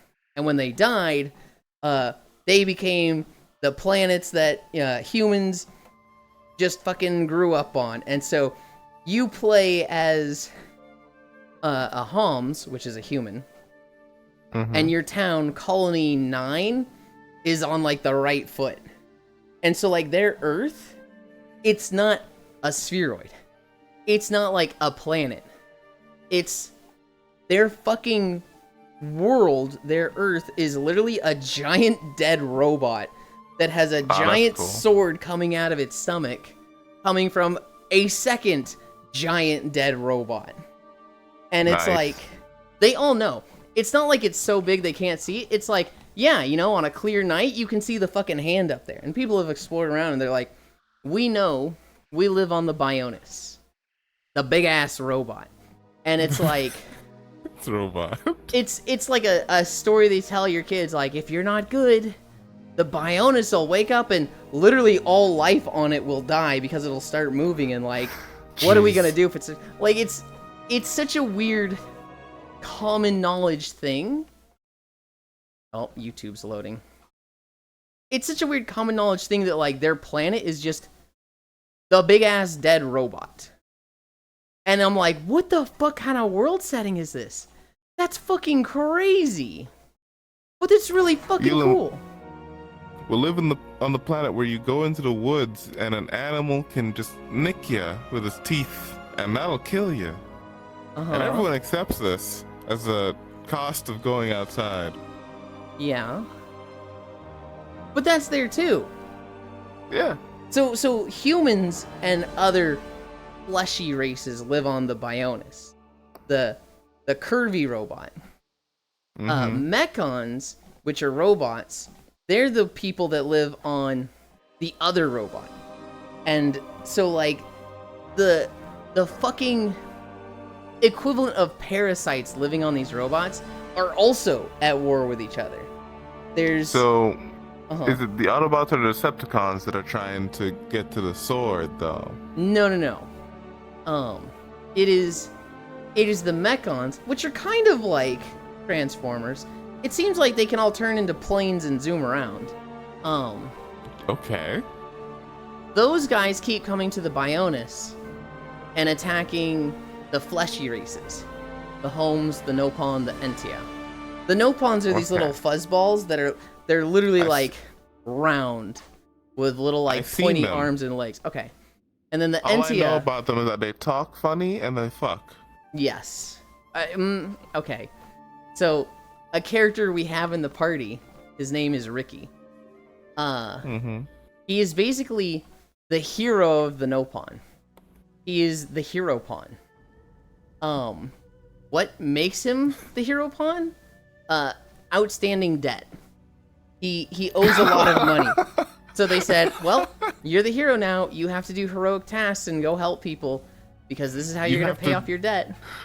You have to do our random side quests because you owe enough money to enough people. Why? But we just own you. Why does he owe so much money? Because he can't stay off his fucking wife and he has like 15 kids. Oh my god. That is why Ricky has joined your party. Because he is literally the nominated hero. Oh yeah, he's also like 40 years old. He like seems like a fucking 15-year-old kid. And then like his wife shows up. And you're like, wait, you're married? He's like, yeah, I'm 40. You know, I hope I'm married by 40. And you're like, you're fucking 40? Bum-ass 40-year-old dad that can't pull out. The people just have to say, hey, you got to give your wife a rest. Just go out and help some people for a while. It is 15 kids. Dude, it is. You know what's crazy? I don't really like the character itself. However, I have come up with a strategy that revolves around him. So he is like the main character of my fucking party. Yeah. So you like the mature older man? No, don't say it like that. He's also not even fucking mature at all. The immature older man. Oh god, that makes it worse. Hey, there are a lot of millennials like that. A lot of older millennials with no perspective. So you can have 3 party members, right? And a few of them are tanks, a few of them are healers, a few of them are DPS. Some of them are like a mix between the 2 roles. I've kind of ignored that.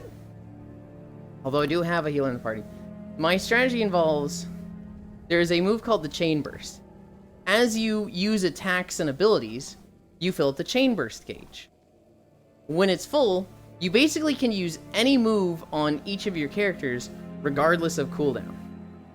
So I have put the characters that have really fucking hard-hitting moves, on their bars. Like 90-second cooldown moves that just hit really hard. And I'm just looking to get a Chain Burst off as fast as possible. Hi, Archangel. What game are we talking about now? Xenoblade.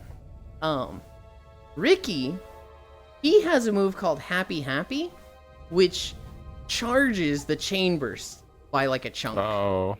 And he can use that with a chain burst. So like, Wait. yeah. So like, I chain burst, and I fill the chain burst gauge 50%, and do 2 moves that hit like for crazy hard. And then in 20 seconds, I chain burst, and I fill the chain burst 50%, and use 2 moves that hit crazy hard. And it's like, it just cycles on itself, and it ramps because you chain bursted, you fill the chain burst gauge. Because you fill the chain burst gauge, you chain burst. And it's like, oh my god, this is busted. You know, I've always wondered about the design decision to keep a bar full while the whatever you're doing it for is activated. And now I understand it. I understand. Here's the If the bar is full when you're chain bursting, then you can't use your chain burst to fill your bar. The crazier thing is this is like a super off meta, like, oh, that's cool that you thought of that strategy. There's other things that are like way better than this that, you know, I haven't been looking up metas or strategies because it's a solo JRPG, right? I wish it had local co-op. Because, so I don't know if you know about the combat of Xenoblade. It's like free-flowing action kind of thing. Not necessarily. So if you play as Shulk, you have a lot of like sword attacks. You have one that's like cleave everything in front of you.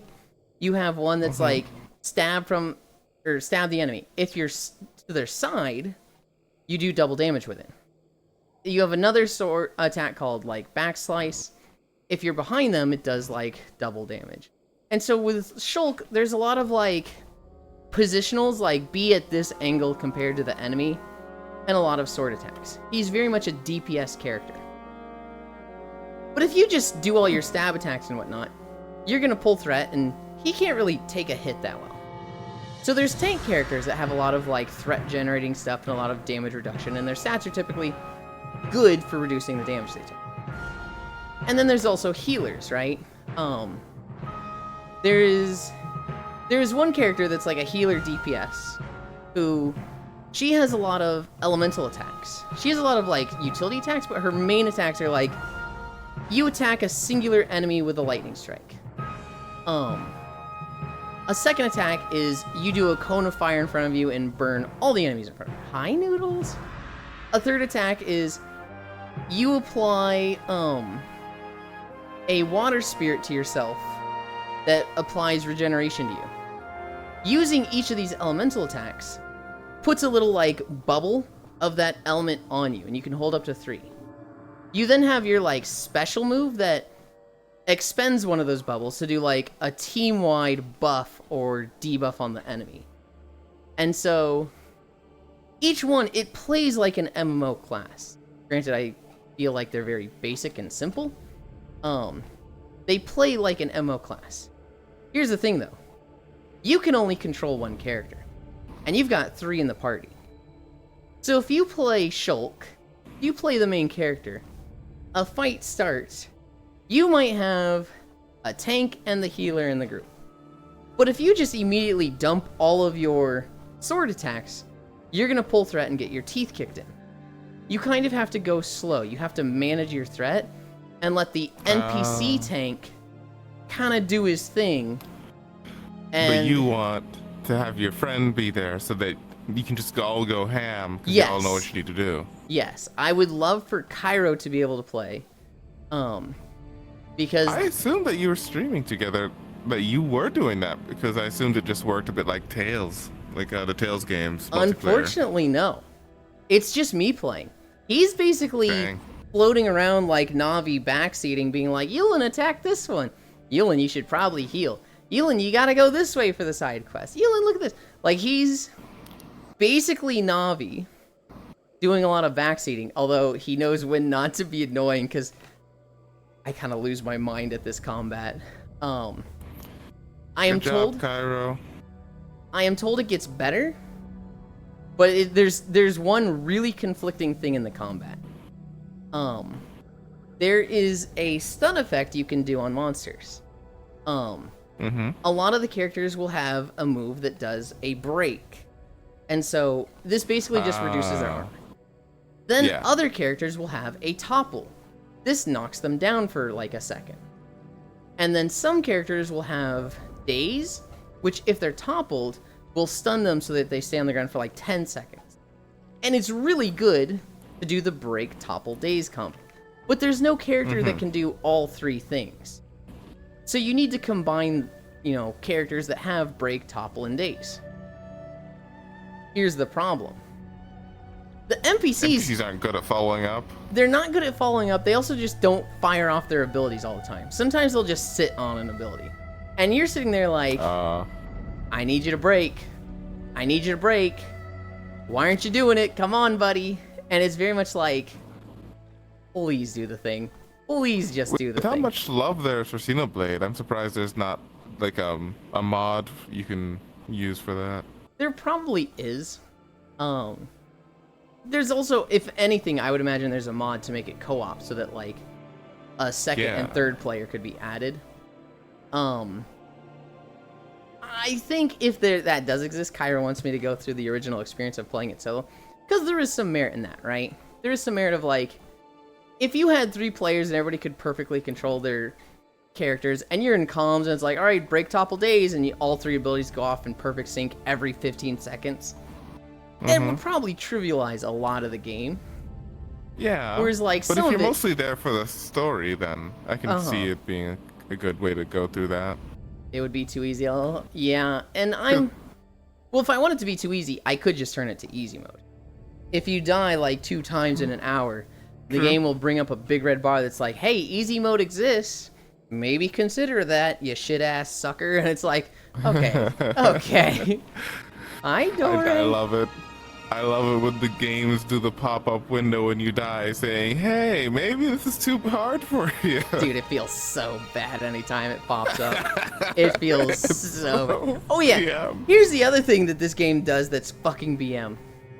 Every area has, like, levels appropriate for where you are in the story. You get to the first field area and everything's, like, level 15.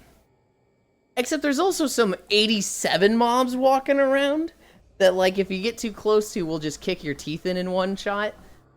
You need to get in the habit. JRPG thing. You need to get in the habit of, like, checking the levels of everything. Now, typically they stand out. Typically, like, you're looking at, like, stags and bears, and then suddenly there's, like, a Goliath Cyclops that's 50 feet tall, and you're like, that guy's probably high level. But sometimes it's like 10-foot tall werewolves, and they're all level 87, and there's like 50 of them in front of you, and it's like, okay, this is just the no-go area.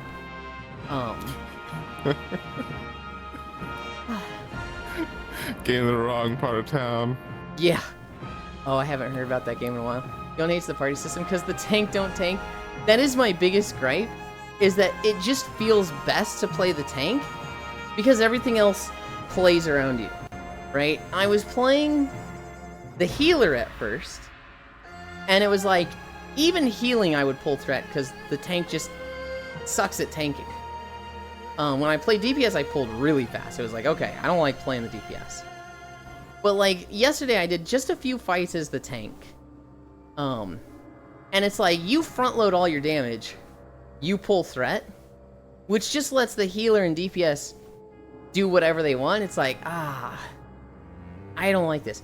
I'm told that's a very Xenoblade 1 problem, and in 2 and 3, it will get better.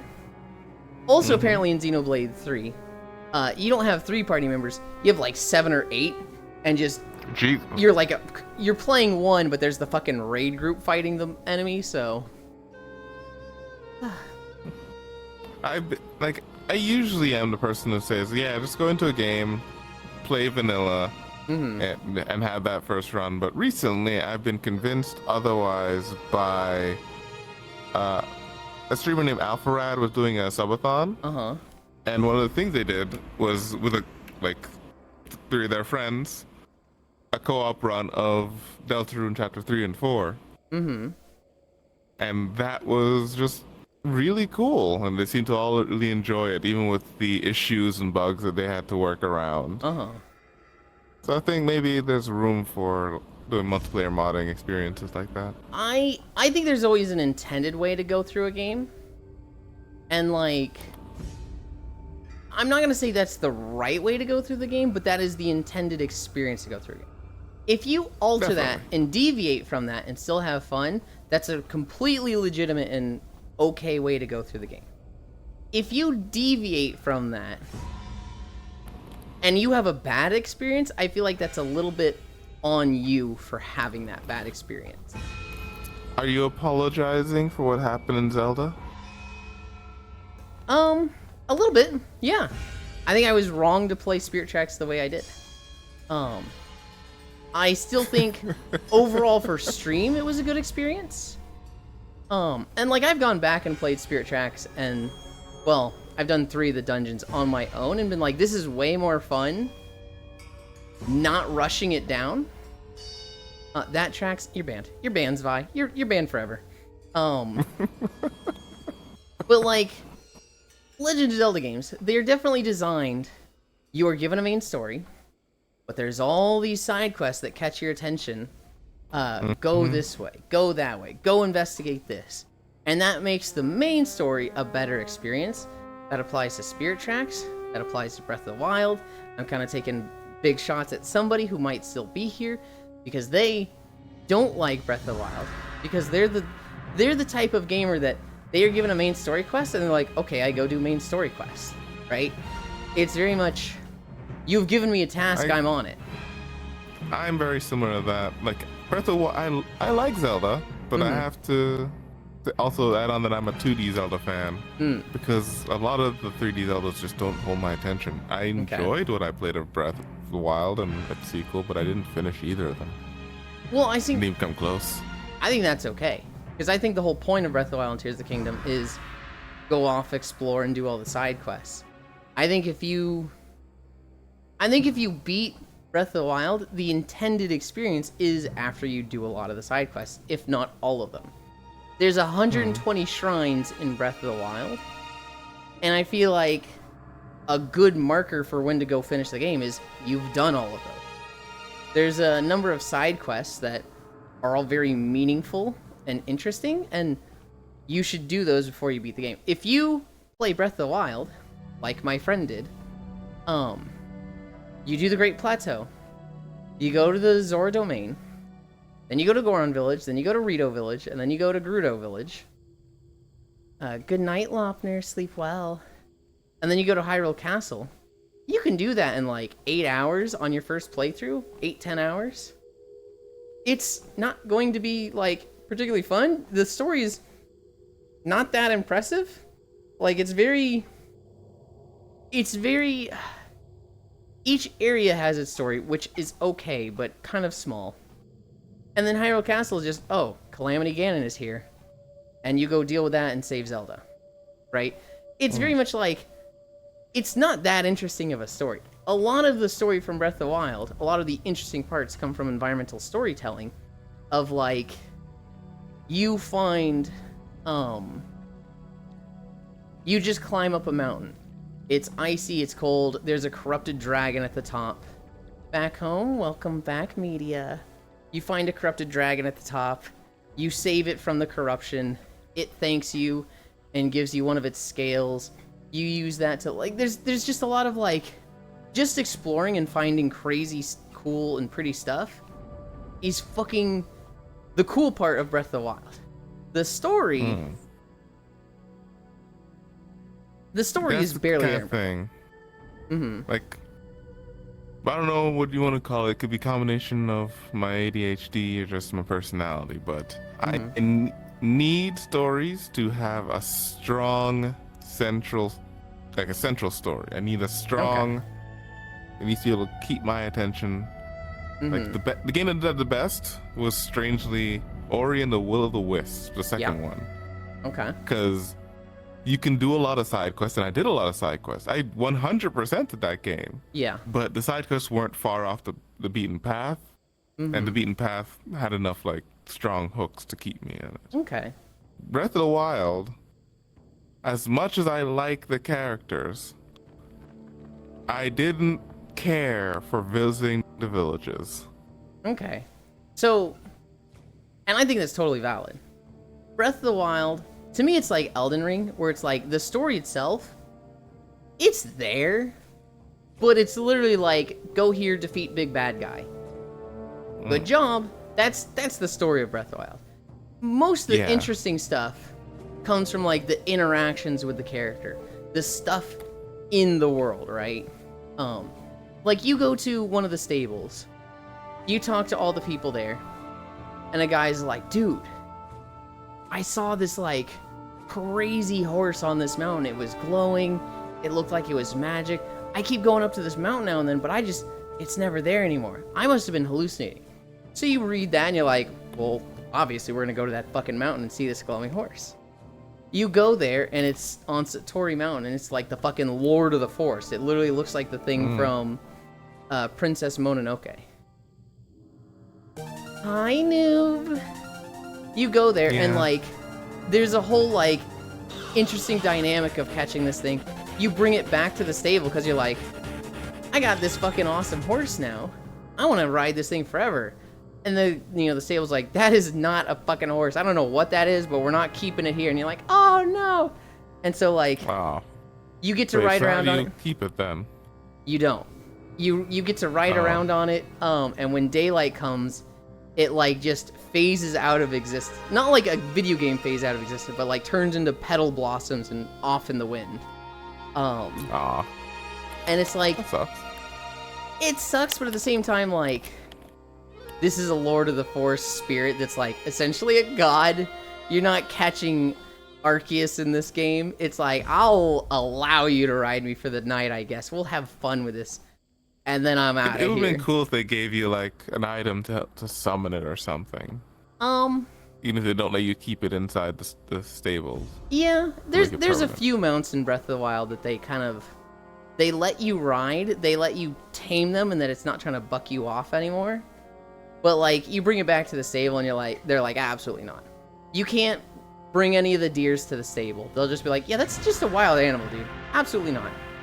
I think if you bring a bear to the stables, they literally like hide and won't even talk to you.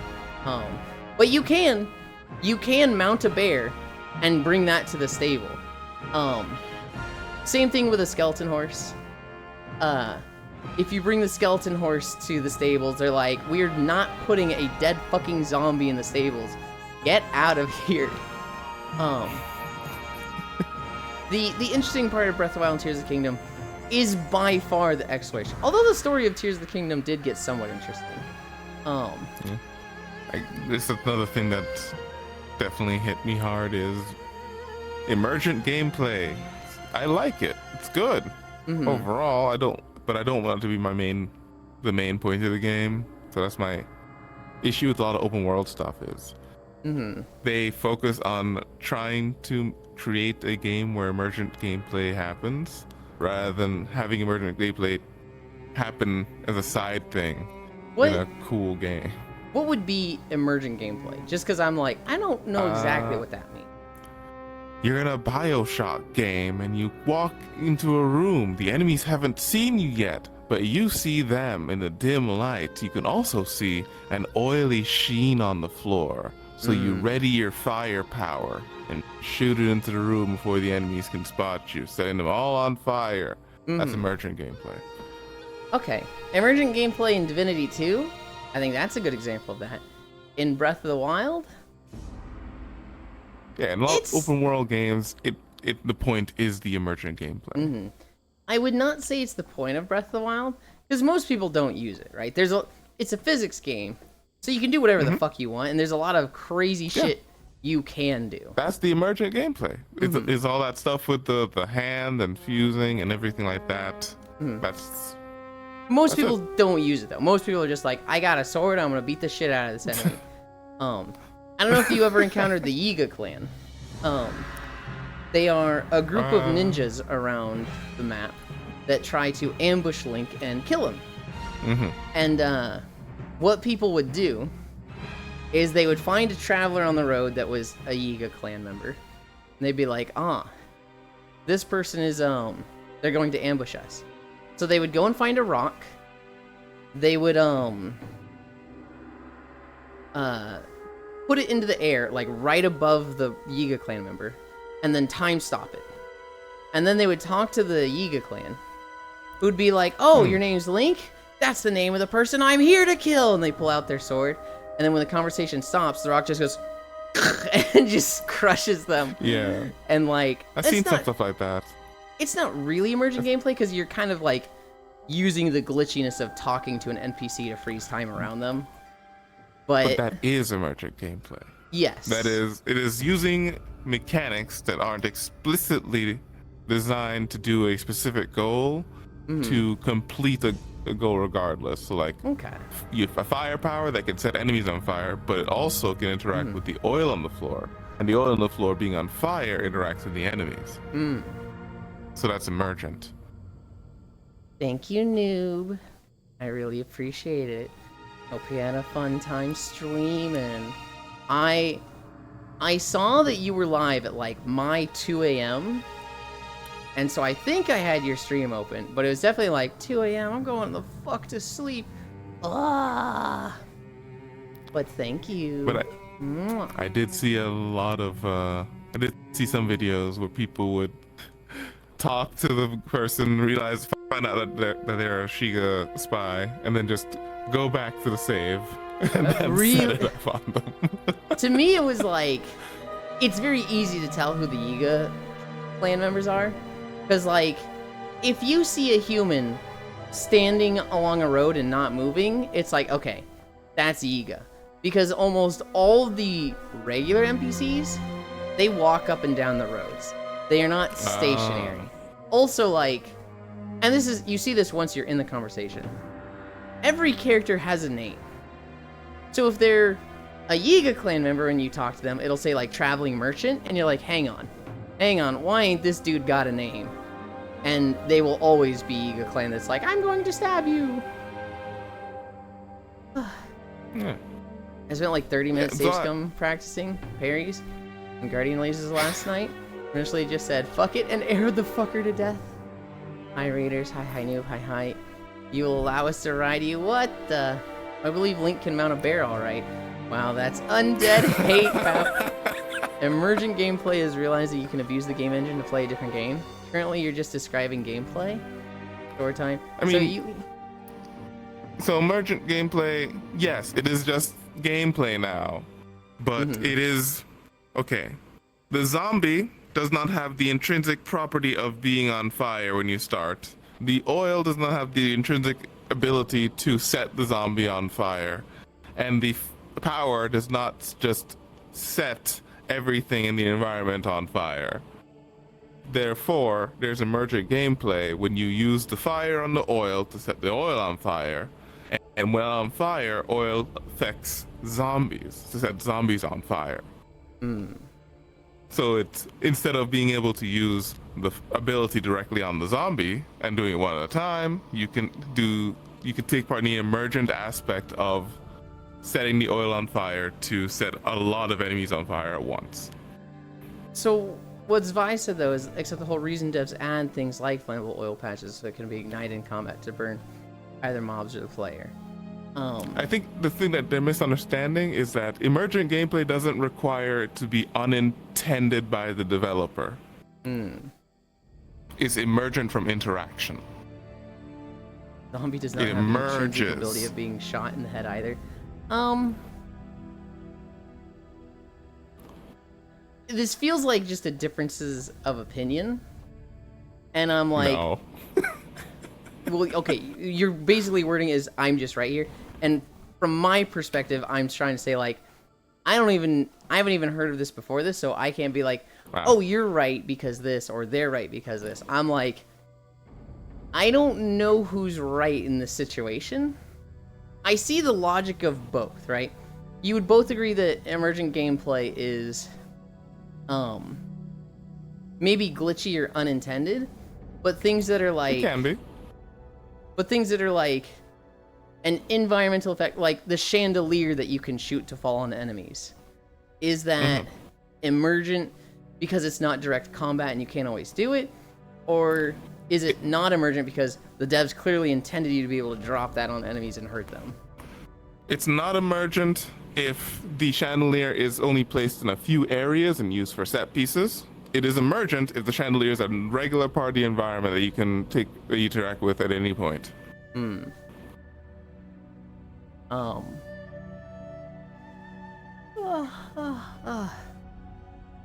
Sword time. So Yuli, you were saying that they need to play Xenoblade Chronicles 1 Definitive Edition for the Nintendo Switch and/or Nintendo Switch emulator. I think Chernobyl would really. I don't know. How are you with JRPGs? Do you like them or? I like them. Just hard nowadays to get enough focus for it. Yeah. Oh, yeah, you can do wacky shit with physics. I saw someone use stasis to ride a boulder across the map. I actually have a video clip of that on my Switch I should show you. That used to be my friend's gameplay in Divinity Original Sin. Oil and set everything on fire. Rain, lightning, everything. Me, ooga booga, hit things. What did I really like to do in Divinity 2? I really liked poisoning everything. The problem with I want to poison everything is that half the game is fucking undead and poison heals them. So it's like, oh, I want to play Geomancer and, apply fat dots to everything. Oh, I'm healing half the enemy. Shit. Okay, well, I just don't get to play Geomancer this fight. I liked the polymorph, but unfortunately the game's design does not scale well for polymorph. So it was only good during like the first 2 areas, really. I think it can, but you have to do some wonky shit with it. You almost always have to combine it with stuff. Because of the magic defense, how magic defenses kind of scale later, I don't think it's really that useful. I wonder why every explosive barrel is red. I'm here to do an evil. If I was a game dev, I'd make a blue barrel next to a flame barrier or something. Make people think it's water. Nope, flammable oil. So that's kind of the same thing barrel in the game as like the yellow paint to wall ride. And you look at so many games and it's like, oh, you see yellow paint over boxes or on a wall. That means you can climb it. And it's like, it seems so stupid. It seems so, hi, I see Fire Mage. It seems so like, wow, please stop like talking down to my intelligence and marking these things because they're obvious. Like, let me figure out what I can climb over and what I can wall ride. Marking it with the bright yellow paint is just such a like, the gamers are stupid and they need to be told exactly where to go. And it's like, I get the perspective of being like, stop treating me like an idiot. But then they do testing and it's like, well, the fact is, gamers just are idiots. Because if they don't put the yellow paint there, 7 out of 10 gamers just don't get it and get stuck and don't know what to do. And it's like, it's one of those things, it's like, stop talking down to our intelligence, right, guys? And then, like, everybody behind you sitting there going, yeah, I wouldn't have gotten this without the yellow paint. I just, like, I needed it, buddy. And it's like, okay. Yeah. All right. A lot of people don't realize how much design has been put into the games they play. So whenever something's like introduced during their lifetime, they're like, oh, this is weird. Don't do this. There's been so many developers for games that have that same opinion on like, the yellow paint is stupid, we gotta take it out. And then they take it out and all their testers get stuck and they're like, fuck, are you serious?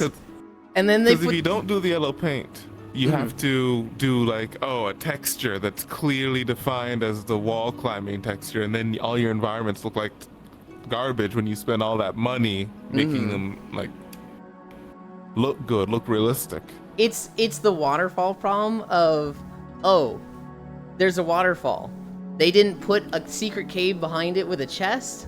Are they even trying to make a video game? And then like, in another waterfall you go behind it, oh, they put the chest behind the waterfall, really climbing the wall of mediocrity, aren't they? Right? It's one of those like, the yellow paint sucks, you're treating me like an idiot. And then they don't put it there. I have no idea what to do. I'm stuck. Help. Yellow paint is replacing something that was even uglier. Those, here you can climb the wall here patterns. They Let always us look do. stupid. Let us do the holidays real quick. There's very few of them today.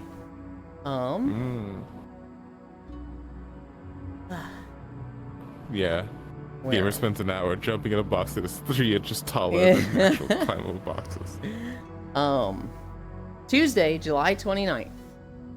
International Tiger Day. National Cheese Sacrifice Purchase Day. National Chicken Wing Day. Cheese Sacrifice Purchase Day, I guess. Chicken Wing Day. National Lipstick Day. Rain Day. And there's a clear favorite for me. National Lasagna Day. I like lasagna. No, we gotta go back. What is a cheese sacrifice? Cheese Who's Sacrifice sacrificing Purchase the Day. cheese? I feel like this is like a land purchase or sacrificial something. cheese? I feel like this is we bought this plot of land with cheese or something. Somebody look up Cheese Sacrifice Purchase Day. Or was it Cheese Purchase Sacrifice? I don't know. It's a holiday today. Back to work I go. I hope it goes fast, Sammy. Cheese for the cheese god. I guess we did human sacrifices. Humans for the human god. Let me. EVE Online is the definition of emerging gameplay. They've just made a sandbox space and players make their own ships to sell. Their own corporations choose their path. Hi, Yuli. Back to work I go. Yellow paint is man. Just put a chest on the other side and I'll do my best to get it no matter what. We don't need yellow paint, right? Me eating crayons. Dev takes away yellow paint. Gamer spends an hour jumping at a box that is 3 inches taller than the actual climbable boxes. I forgot what you had to complain about, Yuli. But if it was the other way around, I could see you also disliking it. My favorite, fix for gameplay problems is removing jumping to fix any issues with physics. Yeah. Is Yulin a video game that needs to be played? What the? Cheese for the cheese god, cheese sacrifice purchase day. I'm waiting on this one. Lasagna day wins. I shall sacrifice this cheese to making lasagna and some sacrifice to the good doggy. I also wouldn't be surprised, Cairo. There's things in Xenoblade that have just been like, I hate this, and it's like, okay, well, if we did it the opposite, I'd be like, oh, I hate this too. For sure. It got a bit self-fulfilling, where like, I encountered this one thing and didn't like it. Then I encountered this thing and didn't like it. Then this third thing and didn't like it. And at this point, I'm just like, man, I fucking hate this game. This game stinks. And like, every little thing is like, it could be taken as neutral, but I'm taking it as bad, right? This character does a thing and I'm like, oh, this guy stinks. And it's like, well, no. Maybe they're just portraying him in a way that sets up good character development later. But at the time, I'm just like, ah, oh, bad writing. This guy stinks. He's horrible, right? There was definitely a bit of that the first 2, maybe 3 streams of Xenoblade. I really like the story so far. The story has taken a few fucking turns and I'm like, oh god, they're really gonna do this? Or what the fuck, they can't. They looked like they were gonna set up something yesterday that I was like, no, absolutely not. No, you can't do that. And then they didn't, but they sure made it look like they were going to. They made it look like they were going to stab Aerith a second time in Xenoblade. Like, they were going to do the whole, like, hey, remember how bad it felt when this person died? Wouldn't it be awful if, like, a second person died like that? And it's just like, you motherfuckers! That's pretty good. I do like that. It's like, you weren't strong enough to stop this before. Can you do it this time? Mm-hmm. Yuland, it's Tuesday. I like that theming. It's Tuesday. It is in fact Tuesday. We are at 3.2 miles. There was a story beat I predicted yesterday where I was like, hang on. If this was the case here, then doesn't that mean that with this thing, it's gonna be like this? Oh, it's gonna be this guy. And it was very like, if you just think about it, it's obvious. But it's very much like, oh yeah, I didn't think about that. Holy shit. And I predicted a story beat like that. It's a good sign when you can predict a story, because it means they gave you enough information. It's... I think it's lame when it's too fucking obvious, right? Yeah, sure. When they're just playing the tropes beat by beat. Yeah. I'm definitely not of the opinion that a good story is one you can't predict, because then it's just random bullshit. And I have seen people argue that point before, and it's like, ugh. No. But it was fun. We got to a new area that looks very contentious. We were going through a snow area yesterday. Now we're in like, so I told you that the world is like the two giant robots that we're fighting, right? Yeah. The battlefront, the like where there's a lot of fighting. Is it on the sword? It is on the Please fucking tell me sword. it's on the sword. The Hell sword yeah. is so the sword of the mechanical one, the one that we don't live on. That goes into the side, like the torso of the one we live on, and it connects to. So it's the Mechonis and the Bionis. The Mechonis is holding the sword, and it is going. It is like he slashed sideways into the torso of the Bionis, and so it's like the flat side of the sword faces up, and they call it I think they call it Sword Valley, because the sword is just. It's a very mechanical looking sword. Mechanical as in like a lot of like parts into it. It almost looks like ridges. a lot of ridges. It's not just big chunk of metal. It looks like a lot of connected components. It's almost like a Lego sword in a way. And you're fighting in like a lot of the cracks aside from the edges. That's pretty good.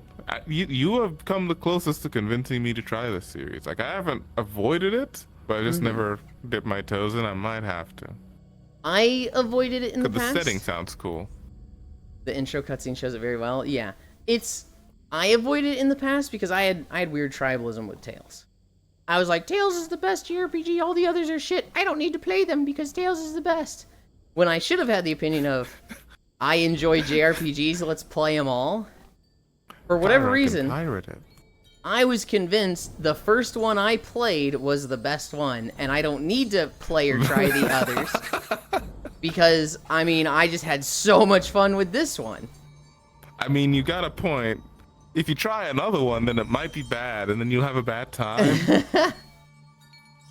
It was, oh god. Just leave it alone. Of the combat, shit, I'd probably prefer to play a fucking turn-based game than... The combat of Xenoblade is the worst part.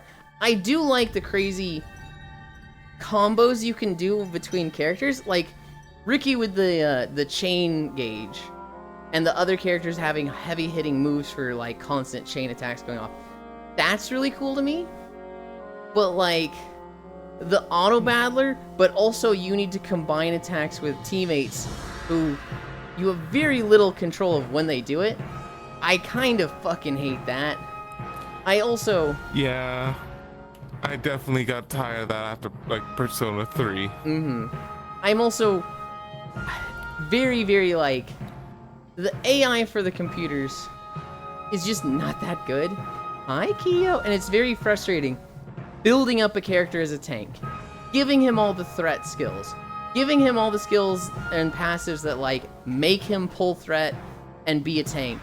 And then he just doesn't use them and doesn't pull threat. And, like, I'm playing a healer and I've got 3 enemies, like, just punching me and watching my health rapidly go down as I spam heal myself to stay alive, which gives me more threat. That situation is just like, this is so ass. This is so ass. Yeah, if a game has NPC party members and it doesn't give me the level of control that something like Unicorn Overlord does, then I'm not interested. Especially if I need them to heal me. Well, so I'm told it's a Xenoblade Chronicles 1 problem, and 2 and 3 get much better. Okay. Kyra was telling me the level you can do with the AI in Tales was pretty impressive, because in Vesperia, you can set them to be like be aggressive, spread out. So like you can have commands of like target the same thing as me, or Okay, that's you better. can like spread out. So you know I'm fighting this thing, you go fight this thing. You can set it so that like they will target casters. So if there's a caster, they will specifically go for those. You can decide when they use items. So like if they get down to 30% health or TP, they'll use an item. But you could also be like, hey, this guy can like has a lot of bursts. Let's bump that up to 70%. So they will use items to stay above 70% health and mana. The AI for Tails is a lot better. And I'm comparing Tales of Vesperia, which is 07, to Xenoblade Chronicles, which I think was about the same time.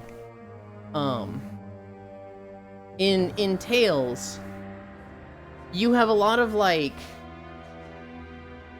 there's not as much strategy that you set up as like in Xenoblade. There's not as much like, okay, you do this, and all together we'll get this really cool combo off. Typically in Tales, it's like you need a little bit of synergy. Like a very common strategy is to have at least 2 frontliners and 1 healing character. And the healing character, you turn off all their offensive attacks, and they literally just hang in the back and heal. But with the 2 frontliners, you've kind of like got enough protection that nobody's going for that healer. You've kind of created this wall.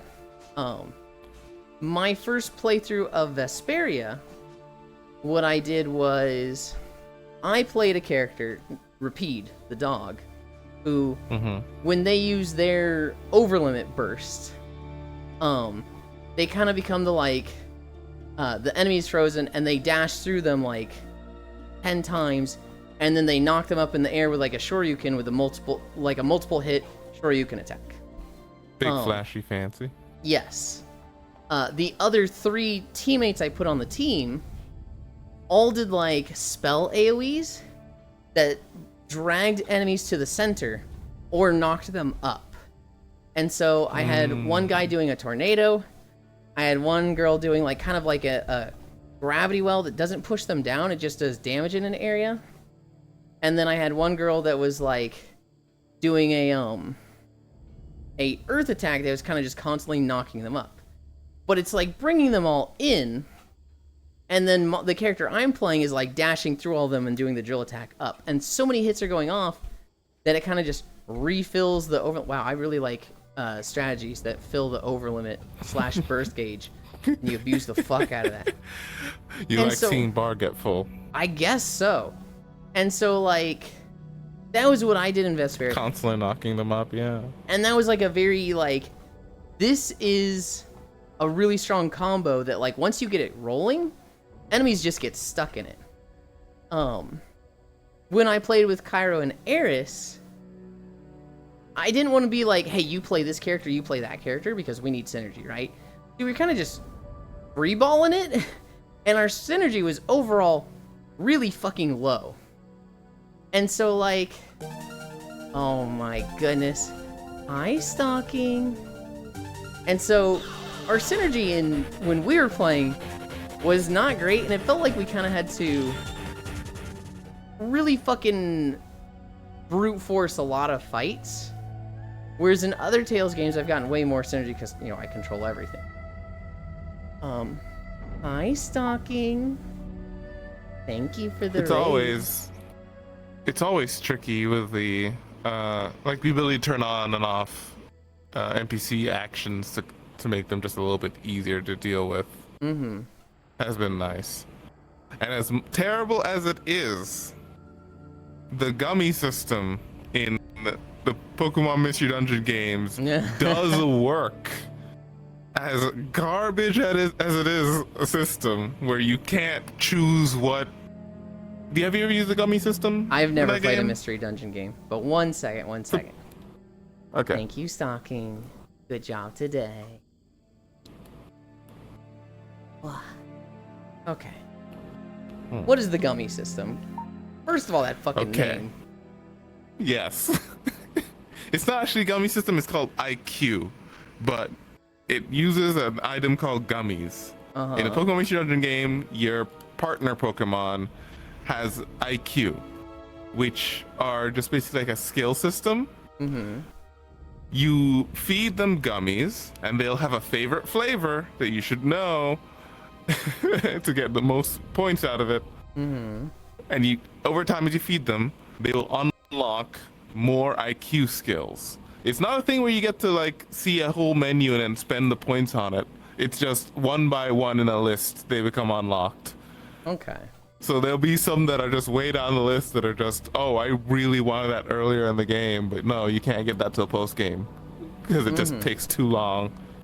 And that lets you do things like set them to not use moves in certain scenarios, or to try to always throw items or not throw items, because you can turn those skills on and off, as well as turning moves on and off. Mm-hmm. So it's bad because you don't get to pick. Gotcha. The gigantic I gotta sword thing is dope I have as to look at fuck. it later.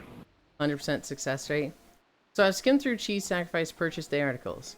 Lots of half-assed filler content so far, suggesting guesswork sounding about buying cheese for mouse traps. However, continued. Only one attribute it to actual quotes from people, and it's basically old-timey. Buying a little treat occasionally, usually a nice cheese, to make it through the horrors of life while poor struggling. Oh, that's a depressing holiday. Constantly knocking them up, blush. Yeah, the AI is not great. You just have to pick the most important character and rip it out of the AI's grubby paws, Lamau. So what I was trying at the end, Leon, I want to play as Sharla because she's pretty, but I feel like playing as Ricky is going to let me belt out abilities and hold threat better than AI Ricky would otherwise. Do I want to play as Ricky? No. No, I don't.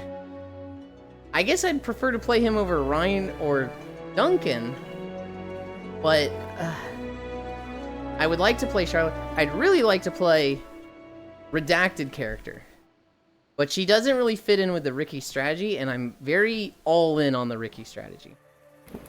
He's all in on filling those bars. I love filling those bars. I tried to do that in Diablo as well. In Diablo 4, you had ultimates on characters, right? And Barbarian, they have an ultimate where they bring out Kratos blades, the swords on chains, and just sweep the room and kill everything. And it's like a 90-second cooldown.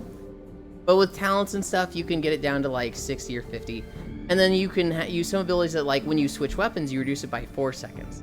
So what I really wanted to do was, like, I constantly just alternate abilities to get that down to realistically like a 5 to 8 second cooldown, and then I just sweep the room with that.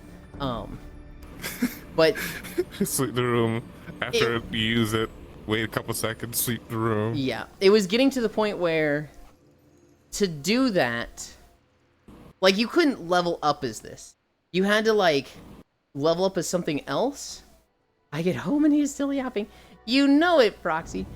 It was something that, like, I couldn't level as this. I had to, like, play something else and then set that up. So I kind of, like, played other things and forgot about it. Yulin likes abuse, got it. No! Hi, Raiders, hello. Hi, Raiders, cutie. That's the intro cutscene. I just failed a 2% failure training my hubris. Playing Duncan Bucks. He's got moves that whip ass, so much fun. Get home. Also, he can dodge tank, which is wacky. That's it, that's the stream. My yapping Lowest I failed is 4%. I'm not looking forward to the day where I get the 1%. The lowest I have failed is a 38%. I have not failed. Hi, Molly. I have not failed like a 4 or a 1 yet. I definitely don't play as much as others. We talking Uma? We are. We are. I actually was really bad and didn't even do my dailies yesterday. Proxy, don't be mad at me. We did our walk, we napped, we played Xenoblade, and after that, I had like 3-4 hours to get stuff done. And instead of doing Uma dailies, I chose WoW weeklies.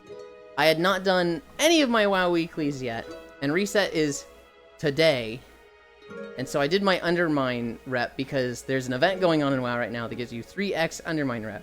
So you can literally get like 20,000 in a single day. Hi, Hobby, or in a single week, instead of the typical like 5,000 or 6,000. And so I did that and got my venture company rep really high and close to exalted. Yeah, I'm bad at keeping up with dailies and anything. I love dailies. Dailies is like my bread and butter in life. I did dailies in PSO NGS for like a year and a half straight. Damn. I just don't get the dopamine. It's not a dopamine thing, it's more of a comfort in the routine thing.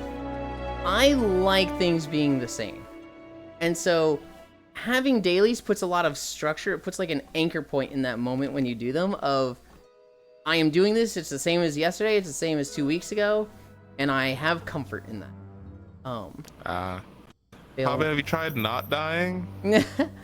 Fail 1 to 2% almost every time, hit 70% every time.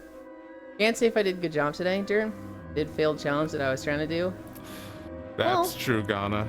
That's the point of a challenge, isn't it? You know, challenges would be boring if you failed them every time. It's more of like a, hey, we're testing out this challenge, or, you know, we failed it. Maybe we try it again. I was a triple rainbow training too, the pain. That's pain. Oh. Roxy, hi, I am dying, send help. I mean, look at his stream. Are you shocked he likes dailies? Noodles, hi. Congratulations on 736 days, Yolan. That's quite the achievement. Thank you. We missed 3 days of it, but that's fine. That's okay. The break was good, and honestly, it was very freeing to break the streak, because I was getting very annoying with like how much effort I was putting into maintaining the streak. It was like, okay, Yulin, your grandma has their 90th birthday in September. This is in California, and I'm sitting there like, well, I mean, I love grandma, but I can't break the streak. Gotta maintain that streak. Okay. The streak's more important. So, what if you do your stream, then fly out, then, like, you miss the breakfast we're all going to, and, like, stream on a laptop, and then that night we do the party, and then you fly home at midnight so that you can, like, not sleep and get home at 8 to be your stream the next day, and it was like... Sounds like you're revolving your life around the streak. Oh, I was. And now that that's broken, and, like, I'll never...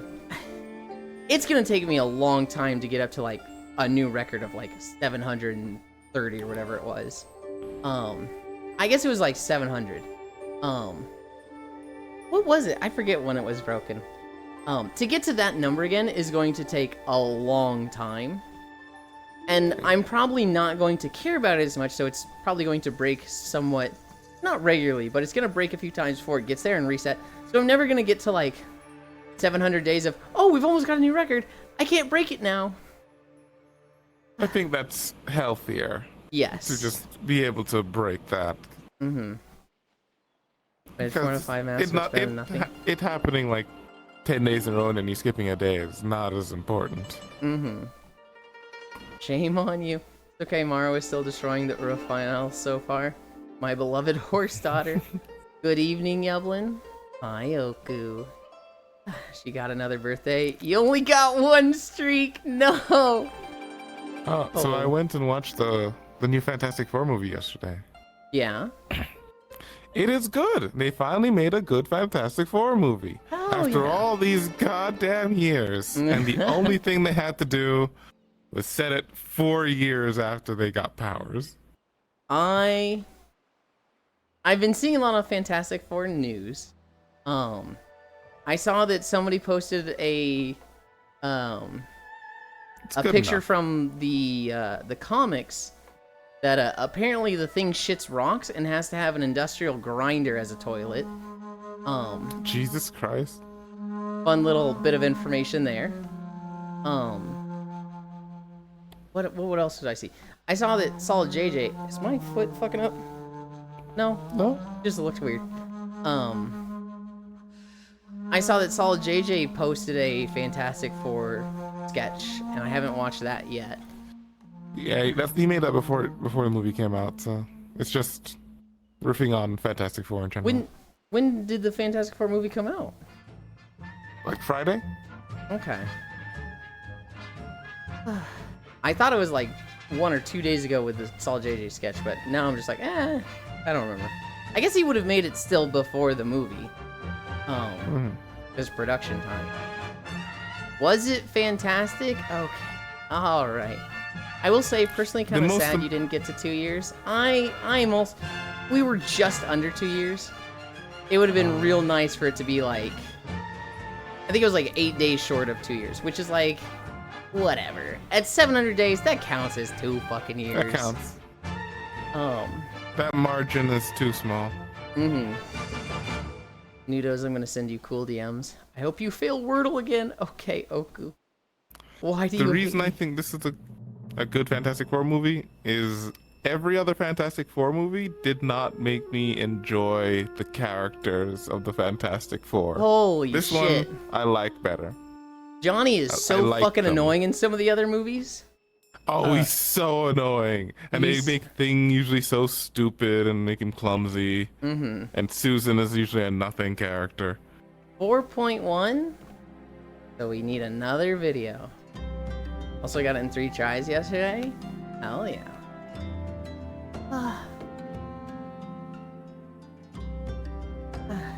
You recognize this zone? Yeah. Where are the bunnies? Where are the bunnies? They're around. Someone redeem Bunny. Oh shit, wait. Oh, that's right. Because I had to redo my tracking, I took Bunny off. Whoopsie. Oh shit. You're home, Yulin. I'm home. In your favorite place, the American South. The American South? What? Huh?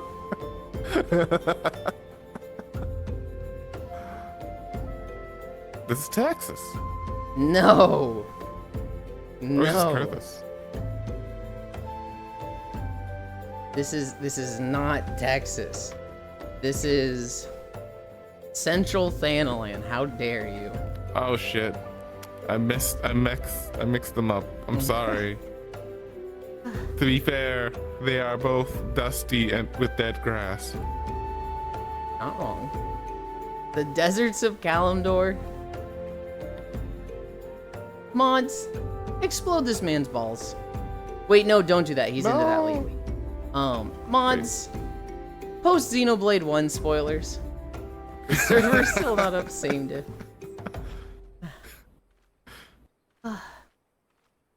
Your mods just got some spoilers in the barrel to shoot people with. Specifically to shoot Cairo with. Well, specifically to shoot people around Cairo. Because Cairo will be upset by that. I'm the type who, I see spoilers, I'm like, whoa, that's crazy.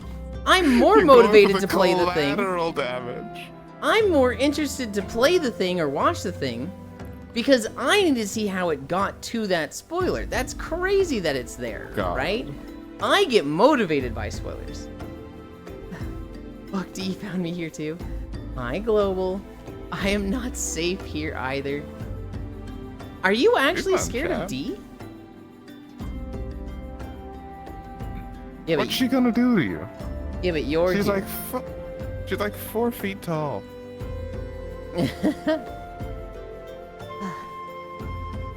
I don't know if you were here. She's old now. Oh, did she hit 30? Yeah, her birthday was on the 3rd. Oh, no, yeah. birthday is on the 3rd. Sorry. What is Docs Queen going to do to me?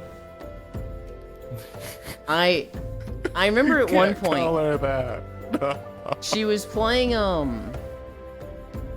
she was playing I forget what game it was. The game that's like the SCP little shadow things take over the items and you have to shoot them before they jump you. Prey? Prey. She was playing Prey. And she was very scared and I joined her to help calm her down. You know, be emotional support. And I don't remember what she said, but she made some comment about like me being pretty cool for how young I was. I was like, "How old do you think I am, D?" She's like, "I don't know, 23, 25." Oh my God. And I'm like, That's so flattering, D. 34. To be fair, you do give that impression. Like when I first started looking at you and meeting you, I did not think you were older than me. Not much, but just a little bit. I don't know how to take it. Because, like, on one hand, it's like, yes, youth. I must look and sound and seem younger than I am. Great. Excellent. We love this. Awesome. On the other hand, it's like, wait, does this mean I'm immature? Fuck. No. I wouldn't say immature. It's just young disposition. So in the post-game credits, Duncan rises up, and right before the screen cuts to black, he pulls out his massive... Okay. Hi, Bun. Fuck, I love Prey. The game scared the shit out of me. Young bunny boy. Yeah, the orbs are stacked. Yes, Didn't you know? seem immature. Obligatory, I can teach you how to take it. What the fuck? Okay. My dad taught us how to do it so the skin doesn't rip. What the fuck? What does that even mean? What does that apply to? Oh, you don't get that? Oh, that's a reference. No, I don't get it. I'm just like... That's a reference to like the opening of a really funny gay porno. Oh, Jesus. Yuli hasn't seen peak. Some people wouldn't consider that to be an insult to see him in the 20s. I mean, so... I don't want to be seen as immature, right? Nobody does. But I like being thought of as, younger. I'm very vain, and I'm very not ready to deal with growing old. I have not hit the point of, I'm ready for it, I accept it. I am absolutely in the, I gotta put that shit off as long as possible, oh god, stage of my life. I don't think I'll have a midlife crisis. I don't think I'm gonna well, I'm definitely not gonna do something expensive like buy a car. But I don't expect to go through a phase where I start rocking like a pink mohawk or just something crazy to shake it up. If you start touring the country and streaming out of a van, should I be worried? Yes. Will that be the crisis? That would be the midlife crisis. Is I start streaming from a van, traveling the country. You know a lot of porn's noble enough to quote it. I imagine that one's very memeable. So one of my special interests is fetishes, specifically really weird niche fetishes, like the kind of thing that you really have to rack your brain to think people are into that. Like the other day, I discussed aquaphilia in the voice call, which is the fetish for being underwater. And one of the qualities of it, because it's almost all digital art, is they have to find a way to show that a person is holding their breath. So what do they do? The most cartoonish thing possible. Puffy cheeks. So the fetish evolved into bigger and puffier cheeks until some people have puffed up cheeks bigger than their bodies. And that's interesting to me, that evolution. I hate that fetish. Now you know. I hate that. Yeah. Not in a kink shame, oh, that's weird. I hate that in that I have a phobia of drowning, so I'm like, this is the worst thing ever. But usually when you like something you don't like, you can figure out how someone could possibly find attraction in that. But there are just some things like that or the knees fetish that are just a little weird. Now, okay, with knees, is this the front of the knee and the shape of that? Or are we talking specifically the back of the knee where at the right angle and you push the creases in a certain way, it kind of looks like a vagina? So no, neither, because it also experienced the same kind of evolution as puffy cheeks to where it became swollen knees. So imagine if I injected saline into your kneecap so it was drooping and sagging like a boob. Yeah, that is the knee fetish. Frontrunner 3 Spark. Still no good stat sparks, but I'll take it. Like latex toe socks. Latex toe socks sound awful. Our resident latex queen really likes latex toe socks. They probably feel nice and snug, but the friction, oh. I learned about a very gnarly kink. One that's like, I am uncomfortable knowing that this exists. Because it's a very, like, lethal thing. This is a type of kink that kills people that I'm aware of. It's collecting STD. No, shit. And it's like... I guess that makes sense. There was a fetish for having rabies. Mm-hmm. It's so very much like... Not too far. If that exists, there's a kink for everything. There's a literal kink for everything. No, there was a moment last night in voice chat where we were discussing... It came up, Kimono Mimis. I don't know if you've ever heard of that. Yep.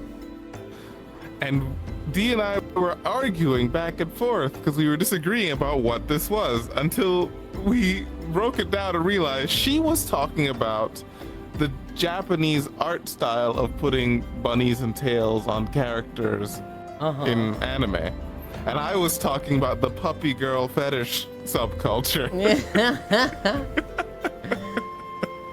Hello, I am under the water. There's too much drowning. Those people probably armpit fetish is fascinating to me. Chernobyl inflation already exists. Gotta catch them all for an aerial. Remember, y'all, breath play is incredibly dangerous, and you can kill your partner easily, so be careful out there. Yes. Yeah, be very careful. Know the signs. Make sure you have a plan for if an emergency occurs. Yeah. We're at 4.6 miles. And I don't think we finish 5 miles before the end of this one. Oh no, it's a 6.5 mile day? Potentially. Well, actually, we've got 11 more minutes to walk. I don't think it's gonna get there. We're at 4.57. It's gonna be now, if you put the video at 0.75 speed, I think you'll make it. Well, what I could do is put the treadmill at 3. Oh shit. New option unlocked. Faster treadmill. You know what else sucks? I can't cheat to see what the next video is, because if it was another short one, we'd walk another 20 minutes, right? But if I mouse over shuffle? It's on shuffle. So if I mouse over the next button, it's Western Thanaland. Which is like, oh, that's not actually what it's gonna be though. Yeah, I never understood why that can't show the next video properly. It's probably better for me this way, because then I can't cheat, right? Right. We play them as they go. We're not increasing the speed either on the video or the treadmill. We're not gonna let what the next video is influence our decision. We're just gonna fucking send it. No, this dummy won't break his rules even if he's in pain. I was really bad yesterday. What did you fucking do yesterday? I missed it because I overslept. Yesterday I had a lot of pain in the sciatic nerve in my right cheek and thigh. And I was like, wow, every step fucking hurts. I don't know if I can make it to 5 miles, guys. We're at 4. Let's get to 5. And at like 4.2 miles, hi, Grianne. At like 4.2 or 3.5 miles, we got an hour and 20-minute video, which is like a 7.5 mile day. That was gonna make it go to 7.5, and I was like, dude, I don't know if I can go the full 5. I don't even know if I can do the whole video. And so 5 miles came, and I was like, that part. Chat, do this. 5 miles came, and I was like, it doesn't feel too bad. Let's keep going a little bit. And then 6 miles came, and I was like, well, it feels better now, so let's keep going. And it was like, dude, that's not a good sign if it hurt, and then it has hurt so much that it is no longer hurting. And then 7 miles came, and I was like, well, we're practically there. So, Jesus Christ. I caught when you stopped, and I thought, oh, you just got a little bit of painful 5 mile day. Yeah. No? 7? No, it was 7.5. The last, like, 30 to 40 minutes, like, I didn't feel anything. It didn't hurt at all. And then we ended, I got off the treadmill, I sat in the beanbag for like 20, 30 minutes, and then getting up from the beanbag was like, oh. No. I am literally like limping over to the computer to raid somebody. And that was like, this sucks. Not in the same pain today? Not in the same pain at all. Okay. Just remember, anytime you're feeling pain, just imagine the Minecraft like poison damage noise. 'Cause that's what's happening. No. You're just taking a bunch of chip damage, man. And chip kills in this world. What if I have Zoshia armor though? No, chip still kills. Hi, Alex. You can't afford the Zoshia armor. The Zoshia armor is them pouring money into your veins. Dude, I love the Zoshia armor with block weapons because it's a very sensible combo, right? You block, you take chip damage, Zoshia heals it up. It makes sense, it works. With Uthduna fucking sucks to fight because I'm heavy bowgun, which means I have lower defense and I take more damage, right? Uthduna just hits so far that even if I block it, I'm going down to like 50% health. So it's very difficult for Zoshia to heal me up fully when blocking when I take so much damage, even blocking. Uthduna is a fight that is 100% designed for like, you dodge, you don't block. But the problem is, dodge doesn't go that well with Uthduna, or with Zoshia armor. Dodge goes really, really well with Uthduna armor. Oh. But it's the problem of kill Uthduna to get the armor that's good for killing Uthduna. Yeah. Hang on, wait a minute.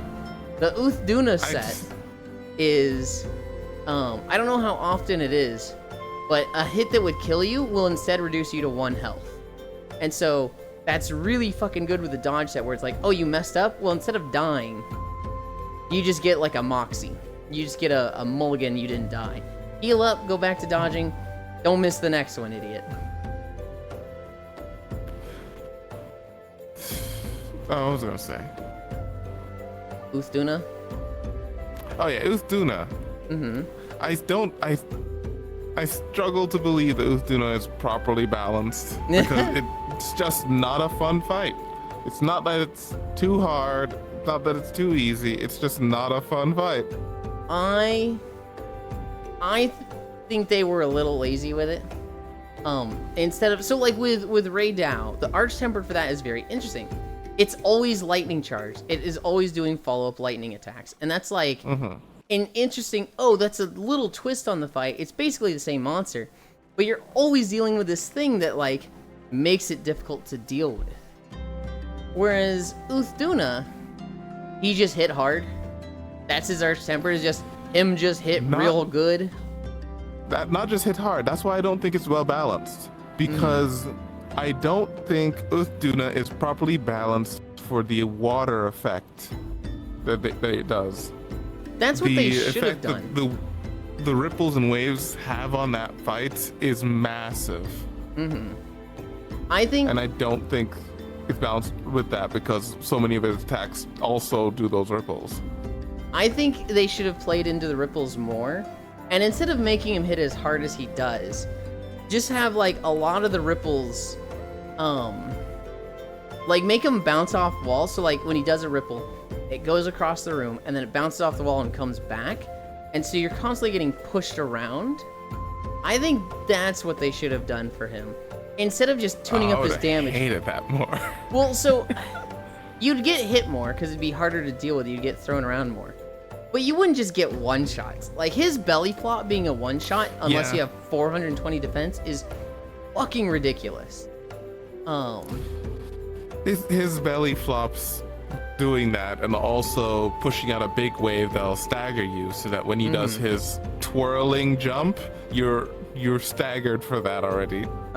Is pretty fucked up. Because he'll do another jump after that. My problem is that when I block, I take 50% damage. When I run Zoshia, I like to run 3 recovery gems so that it heals really fast to the chip. But he just does so much damage that I have to take out those recovery gems. I have to run 3 defense gems. If I don't, his belly flop will do 50% damage, and then his follow-up belly flop, because he'll do 2 in the second half of the fight, will just kill me. I can block it perfectly both times. I will still die. And it's You like, have to be always ready to chug a potion in this fight. well, it's like you can't even chug a potion between belly flops because it's, you know, the whoosh, thump, whoosh, thump, and it's like, it's just a two-part attack. And both of those make waves that stun you for the next one.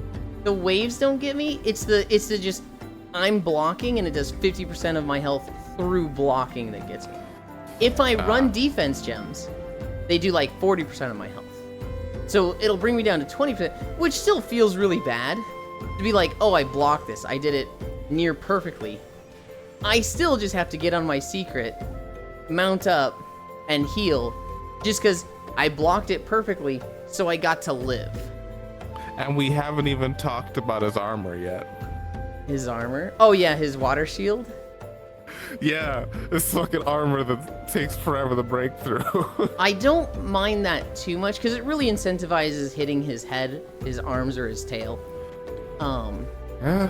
Those are his weak spots. It's just like, you know, the guy before the Arch Tempered, it's like, I'll bring some lightning element and just fucking chunk him through his shield. Like, the water shield didn't really matter. And now it's like, this thing fucking stinks, dude.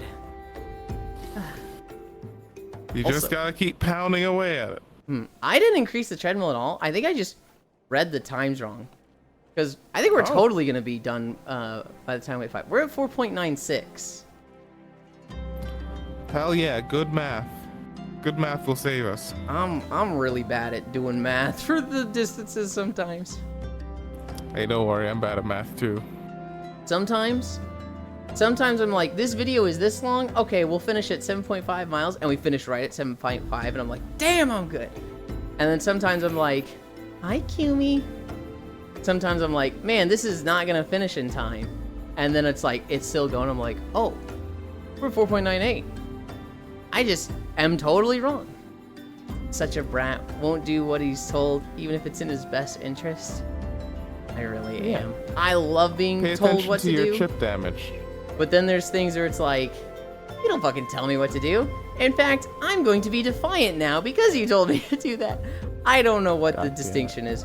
I don't know what makes me fucking submissive / like rebellious with those things.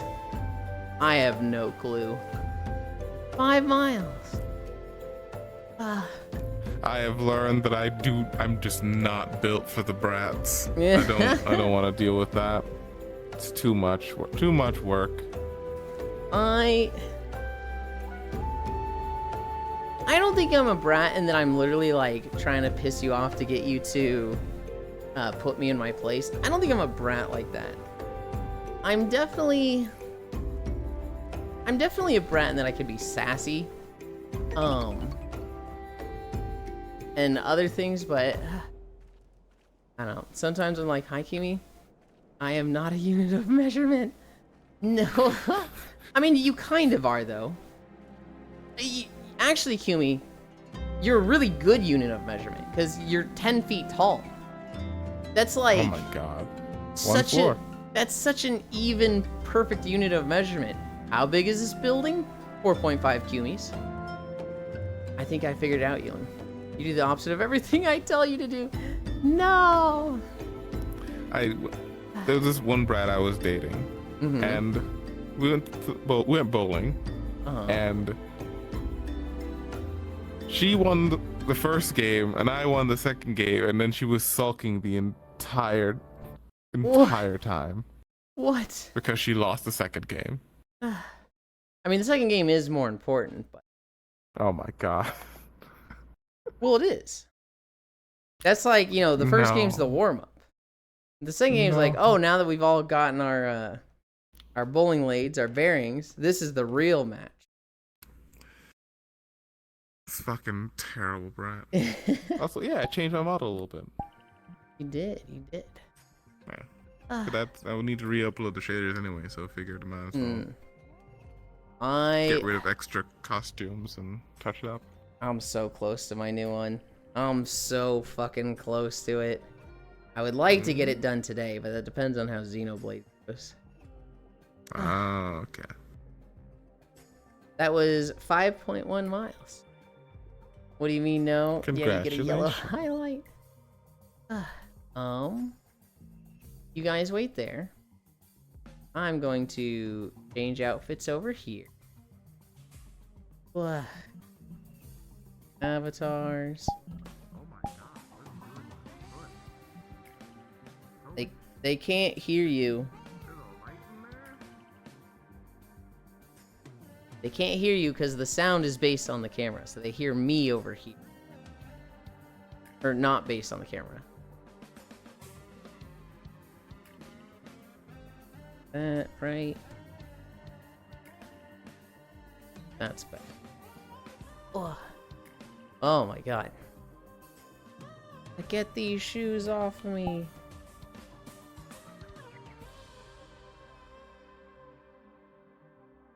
Okay.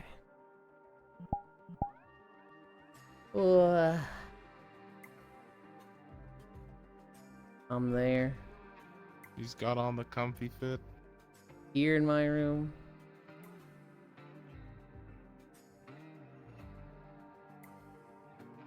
It's not the safe for stream fit. It needs shorts. I don't know if you've seen much of this, but you know, there's a bit of this going on that. Oh yeah, there's a little bit of something going on there. For stream, I have to be very careful where the camera is. Bust shots only. You should not work on your model today. It's less of a what I want, Gana, and more of a do I have the time? Like, do we go long with Xenoblade? And does Micaiah have the time? Only 5.1 Sag, we can hear you. I knew you guys could hear me. You were probably hearing Chernobyl very muffled. Chernobyl looks like King Julian with the yellow eyes and gray fur. I can see it a little bit. I can see it a little bit. Just a tiny bit. I'm not changing it though. Okay. We changed our trackers and avatar. We need to update this. Where's my map? There it is. 5.1 miles. Now. Rest. Done. Over here. I close this. Here.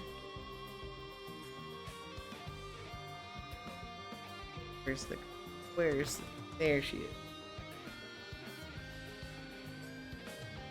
This one. What the heck is he talking?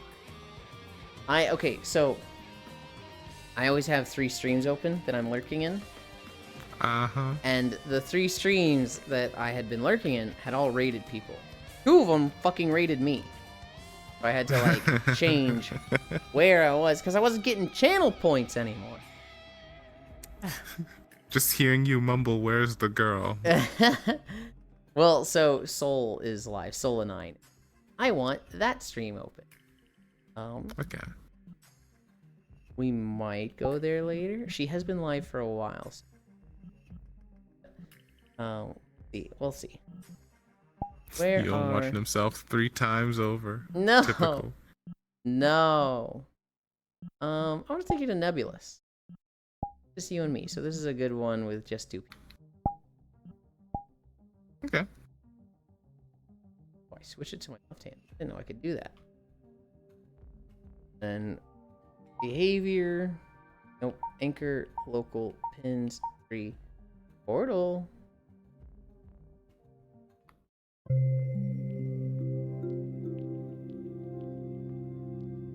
Watching 3 streams as he walks. I have them at 160p, and I try not to minimize them, but sometimes I'm very oblivious to what's going on.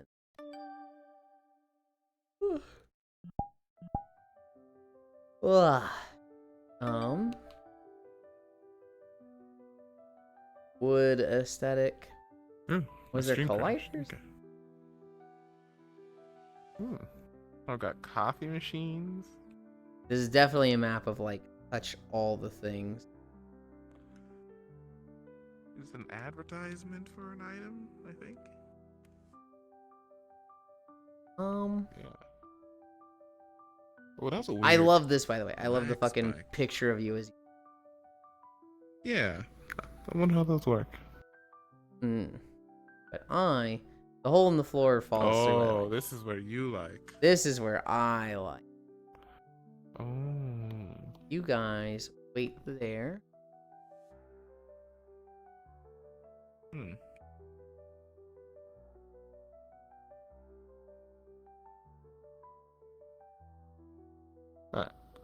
I'm gonna be right back. Okay.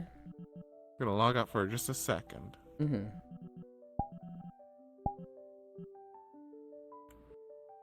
What?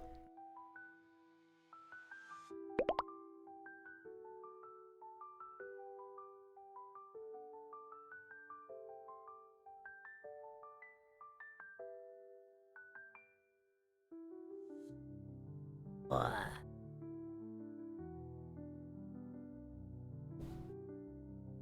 I need to refluff this beanbag. It's got me leaning at a weird angle right now. I'm like kind of sideways on it. Where is this? Over there.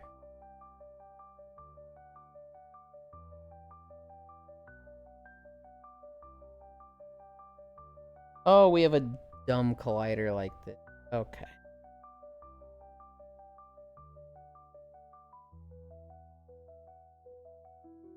Where's the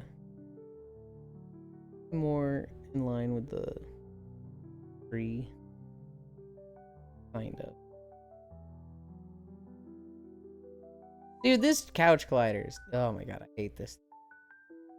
Okay. That there, I put that there. Pins. Pin 1. Line. On auto level pitch.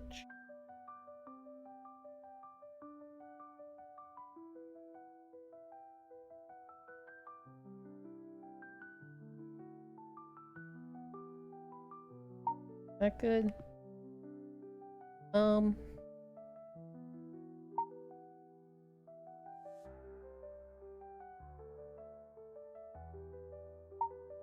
I'm happy with.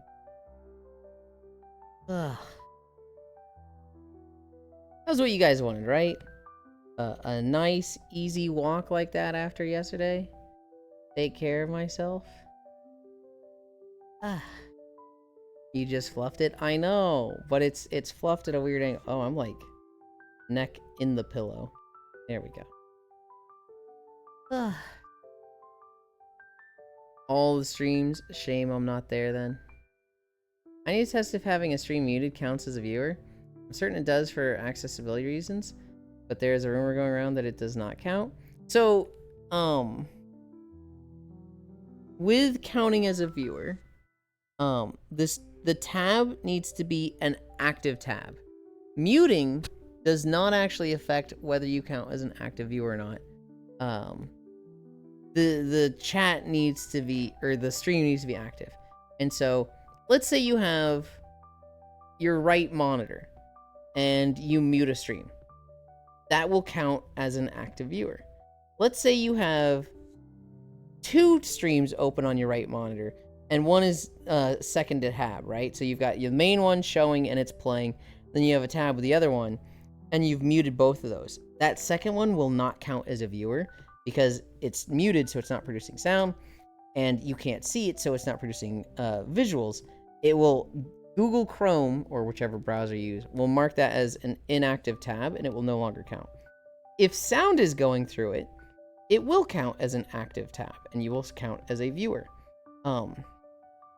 However, if you mute the tab, not the stream, but if you mute the tab, then it will count as an active viewer. Because it's producing sound, it's then getting blocked after the part with dealing with Twitch. I'm pretty sure you're wrong there, Yuli. Done a lot of testing. Well, so here's the thing. Twitch has also just made changes to detecting viewership. And so Twitch update to view counts, literally like a post as of yesterday, I think. They have better detection for bots and what an active stream is. And so everything I just said, throw that out the window because Twitch is literally just pushed an update to detect what does and doesn't count as a view. Oh, holy shit, that recently? Yeah.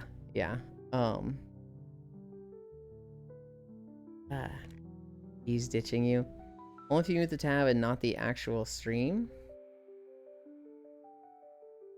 I thought we were saying the same thing there. Just left it. Are you sure? Deaf and hard of hearing watch streams with the player muted often? Peekaboo Lind. Oh boy, rest in time. I'm sure positive. It's dumb, I know. A Twitch mechanic for a few reasons. Oh wow, noted. Thanks for the info.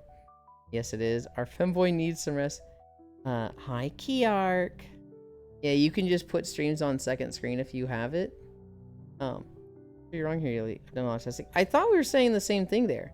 That if you click the mute icon on the stream, like if you click the mute button on Twitch, you will not count as a viewer if it's like behind a second tab. But if it's like on your monitor and you still see them like moving around on the screen, you will. That's what Twitch said a couple of years ago, is it's based on whether or not the tab is an active tab or not.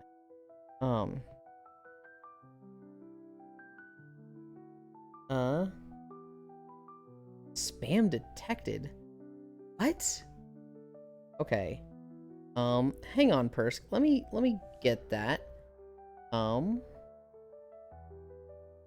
the fuck?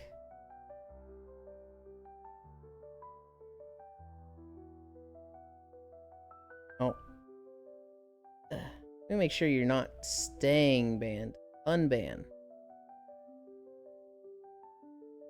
Okay, Persk just got banned from Seribot with, I wonder if the anti-viewbot thingy will affect what's considered an active viewer.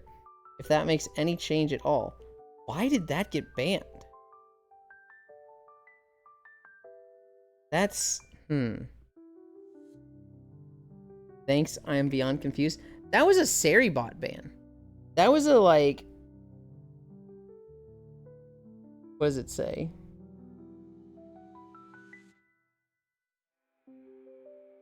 Seribot banned Persk. Reason spam detected. Guys talking about bots and viewers? I guess? That seems very overzealous. Have few streams open that muted. Even if the window is open, if you mute the actual stream, it doesn't count from what I've tested? Yes. As long as tabs was active, it seems works, even if they muted. Muting tabs works. Muting the player doesn't. Yes. Chatter killed. I think it may be the definition of active tab that's a question. Double or nothing. Muting tabs works, yes, but even if you have the visuals up and stream muted, your Twitch and not tab, you will not count as a viewer? I've actually tested that myself and counted as a viewer with that. Because that's something that I used to do all the time. When did you do your testing? I would not be surprised if they changed it, because I tested that a bunch like 4 years ago. And I would see that muted with it on my monitor. I was like 2 weeks ago? Okay.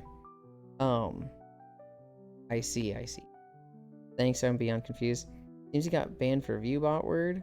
It's talking about bots and viewers. 10,000%. Yeah, bad bot. Or literal the word spam detected like 2 weeks ago. 2 years ago and a bit this year. I'm always seeing just in case. I tested, just muting work a bunch like 4 years ago. And I remember counting as a viewer then. As of last night at least, VRC video players still count towards viewership? Okay. I can see why they would. Get coffee is aight, by the way. Also, you can only count as a viewer for 3 streams at once. So I had seen that the number was 5, Sammy. I'd seen that 5 was... where did I get that? 'Cause I didn't test that myself. I remember somebody saying 5, though. I would not be surprised if 3 was more accurate, though. Fruity and a bit earthy. They only have it work for 2 streams. After 2, it won't count. Would you buy it again? I know I counted for 4 recently, but I usually keep it at 3 just because, I don't know, that's where I keep it. I'd drink it if it was free. I did have that in my notes, though. The Twitch update to view counts. They literally had a post about it yesterday on Twitter. I did not have much notes for today. Oh, I didn't need that many notes. DIC. I'm like sinking in the beanbag in such a weird way. Eland, I'm like 4 hours late on shot. Well, fucking get to it then, girl. I sent you an interesting story? Uh-oh. Interesting in quotes fucking scares me.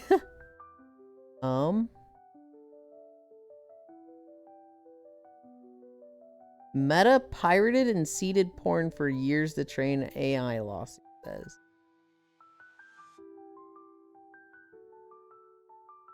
What?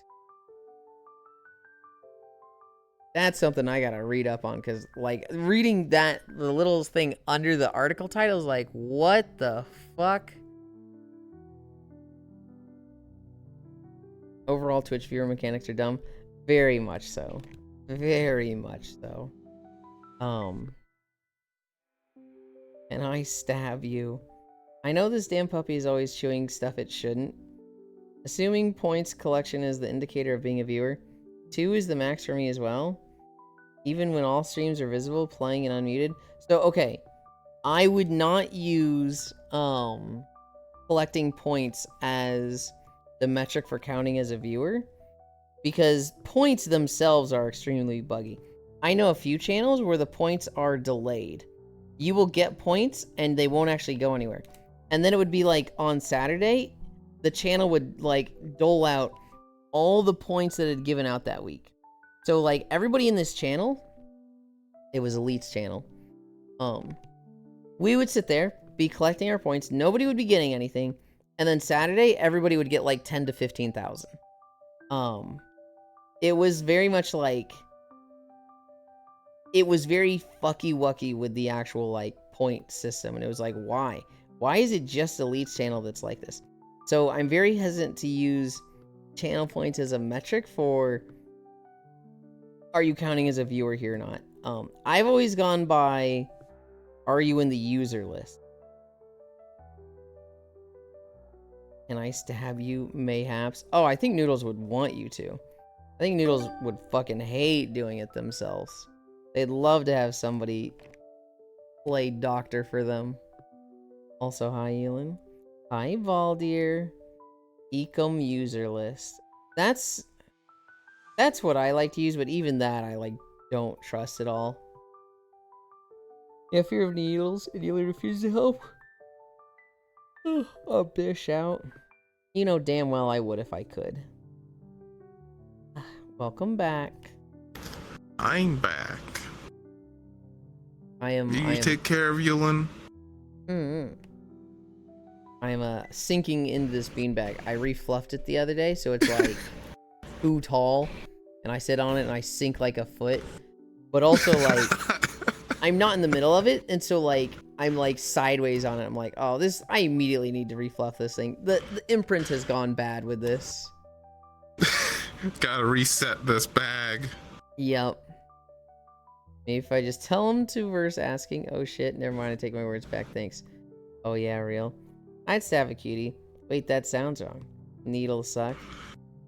Yeah, not delayed or limited to any channel. I am consistently limited to point collection on 2 channels. Even when using other devices, that's... That sounds like a very you thing? Not a skill issue. Just something with your account? Because I know I can collect points in 4 channels at once. Did I ever tell you my needle issue? Like when I first started doing them. I knew you were afraid of them and you've kind of gotten better with it, but anything specific? No. I kind of got over my fear of needles. I still don't like them. I had a lot of trouble getting shots early on. And then, I wasn't flossing for a couple years and I didn't realize how bad that was. And so I had to get a lot of, fillings on the sides of my teeth. With those fillings, they would give me a shot of Novocaine to, numb up my mouth and then do all the work. They would always tell me to look away for the shot, and I never would, right? I knew I'd get a prick, but I never saw, like, the needle or whatnot. And then one time, the guy was lining up, and then a nurse came and he went, huh, what? And he, like, just held it up in the air. Just held it away from me so he didn't, like, while talking to her, accidentally, like, poke me, right? He just held it up in the air. I look up, and I see this, like, 1.5 foot long syringe. Like, this thing's Yep. fucking ginormous. And I just interrupted the nurse right away. I was like, you've been putting that in my mouth? And he was just like, oh, you weren't supposed to see that. And I was like, oh my God, what the fuck, dude? And I was like, yeah, when I had to go in for a root canal, they pretty much gripped my jaw and just sunk that as deep as they could. Once I'd seen that though, there was about a good 30 seconds of like panic of like, you were gonna put that in me? Oh my God. And then it was like, well, you know what? I've had this 7 times before this. So like, it's not that bad. I've done it before. And that was like, oh, needles aren't scary anymore. It's probably not gonna kill me. Uh-huh. You see, I don't think that works with the water fear though. Yeah. I think that would make it worse, in fact. I was collecting drops from 4 channels at the same time, so I'm not sure. You also need count as a viewer for those. Too long didn't read. The box I ordered was blunt needles to the point. Found one of the bevels was burred the wrong way. God. What the fuck? No. Oh, no. I do not like. The batch was so blunt when I mentioned it to a doctor, they were like, no, that's so bad. They are blunt and literally ripped through flesh instead of slicing. The last time I did a dentist needle, they had to give me 3 shots. Oh God, there was one time where I had to get like 3 or 4 shots at once. And he's like, "You feel it?" And I was like, "Dude, I'm still feeling it." He's like, "God damn. Okay, I guess we're adding more." And I was like, "Ugh." I had to do my root canal in like 3 sessions because apparently I bleed too much. When I had to get 4 shots for 1 filling, it wasn't that bad in the moment. Once the pain sank in from like the numbing wearing off, that's when I was like, oh my God, my jaw is sore. That one was like, it hurts to even move my mouth slightly. And so that was the worst of it for me. Falling asleep. I'm falling asleep in the beanbag. I'm getting too comfy. What's the story I got for you guys? Oh, here's a good one. Oklahoma Superintendent Ryan Walters. This guy has been heavily pushing and mandating that there needs to be a Bible in every classroom. All lessons need to be taught with Bibles and with God in mind. And we are a Christian nation, and we need to break these heathens and train them right. Yeah, the guy was caught with porn on his TV screen during a state board meeting. Jesus Christ. It always happens. It is literally always the people that are like, the gays are bad, the non-Christian, put a Bible in everything. And then it's like, oh, guess who got caught at the 17-man orgy? With this guy, he was caught with porn on his TV screen during a state board of education meeting. And so it's like, well, while working. Where is my thimbles? I had 4 shots and was still feeling pain. They booked me to go for generic anesthesia instead of local. Oh, general anesthetic. Wow, I never thought the U.S. is a theocracy. Yeah, I had 2 shots, still felt it, and then was just like, talk about it here. Yeah, I had like Non-nuance tree. 2 shots and still felt like it was just, this is not enough. It wasn't until I got a blast of cold air on a nerve and I jumped. So they then just gave me a 3rd shit of different stuff and it worked perfectly. Jeez. Oh yeah, I'm badass boy. The last story I have. 5 beluga whales got washed up on a coast in Russia. They came in during high tide and the water went out and just they're stuck. And I don't know if you guys know what beluga whales look like. They turn into fucking jelly when they're not in the water.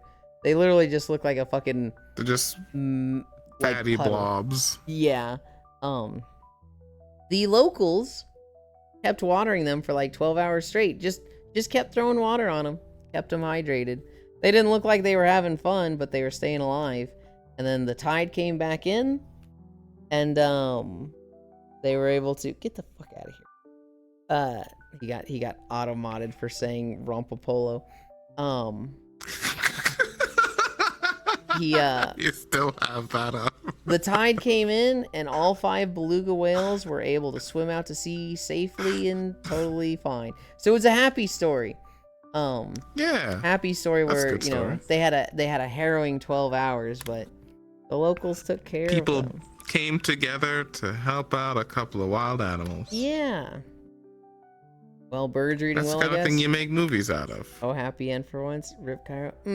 Have you ever seen what happened in Oregon with the beached whale? Is that the one where they blew it up? Yes.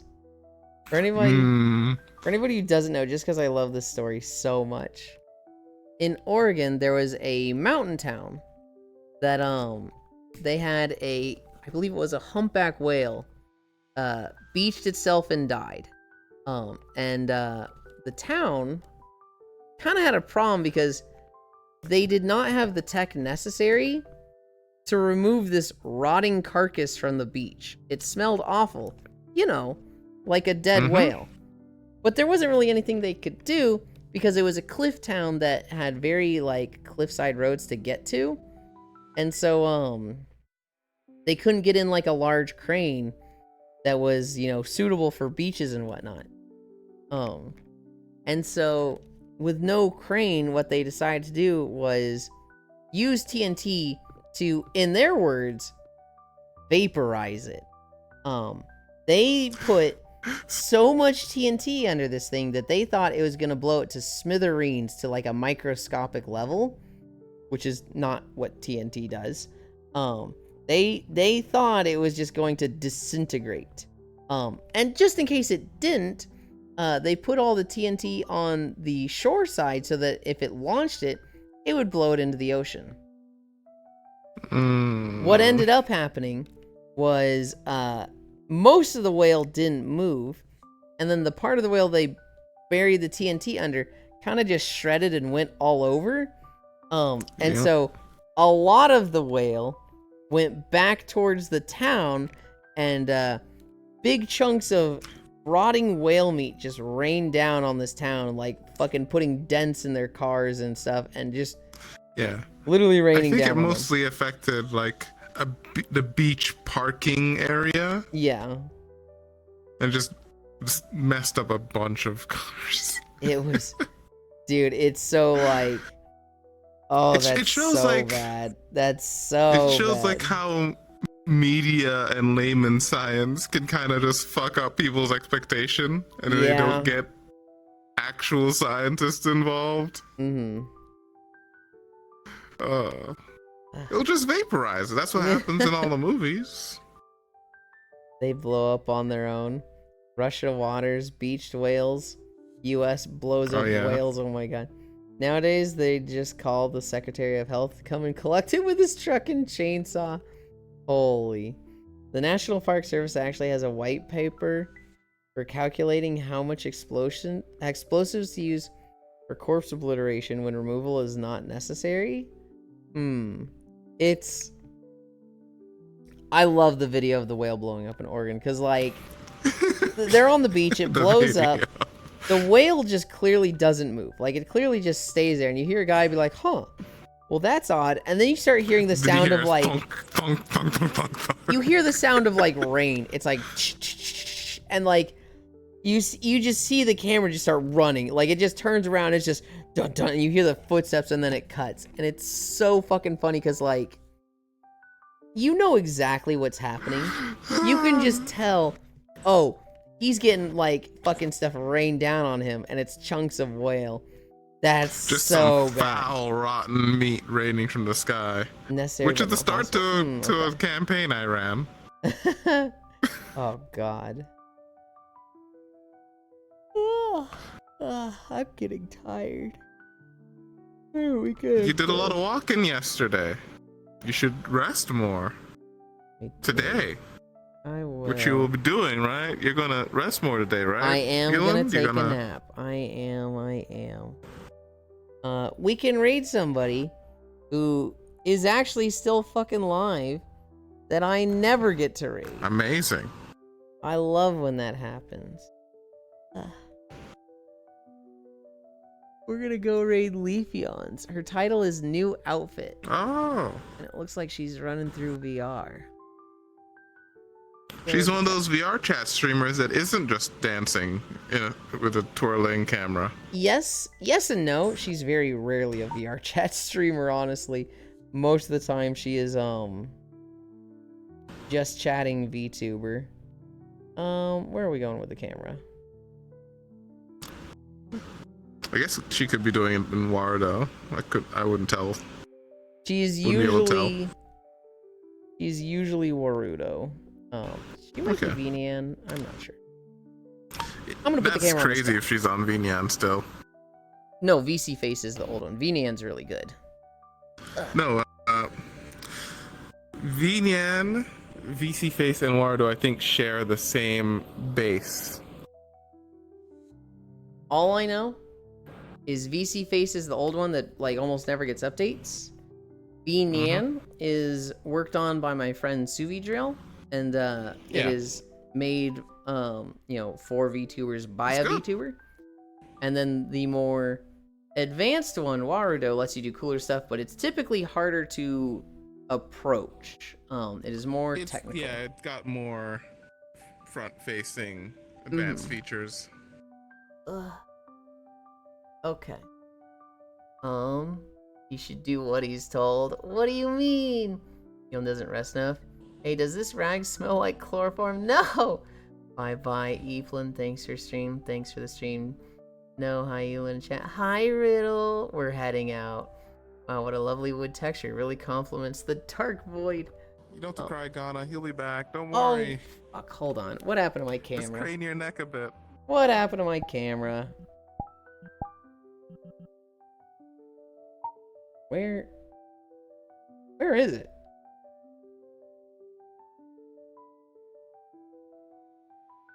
Okay. It was on fucking local, so when I fell and started moving. Okay. Anchor World. Not that that was the most important thing. Sleep well, Ewan. Hi, Ryan. We're like, bye, Ewan in chat. I miss him already. Bye, Ewan. Hi, Zwi. See you later. And it fell down the hole. Riddle. We are going to Leafeons. He's one of my favorite people. Big inspiration for me. Hi, Mizuki. We're running out. Thank you everybody for keeping me company today. We did 5.1 miles. We are going to be doing more Xenoblade tonight. Then, yeah, had a lot of fun today. I'm trying to think if I feel like I'm forgetting something. But oh well. I love you. Bye. Oh, hi, Ty. Bye. Ugh.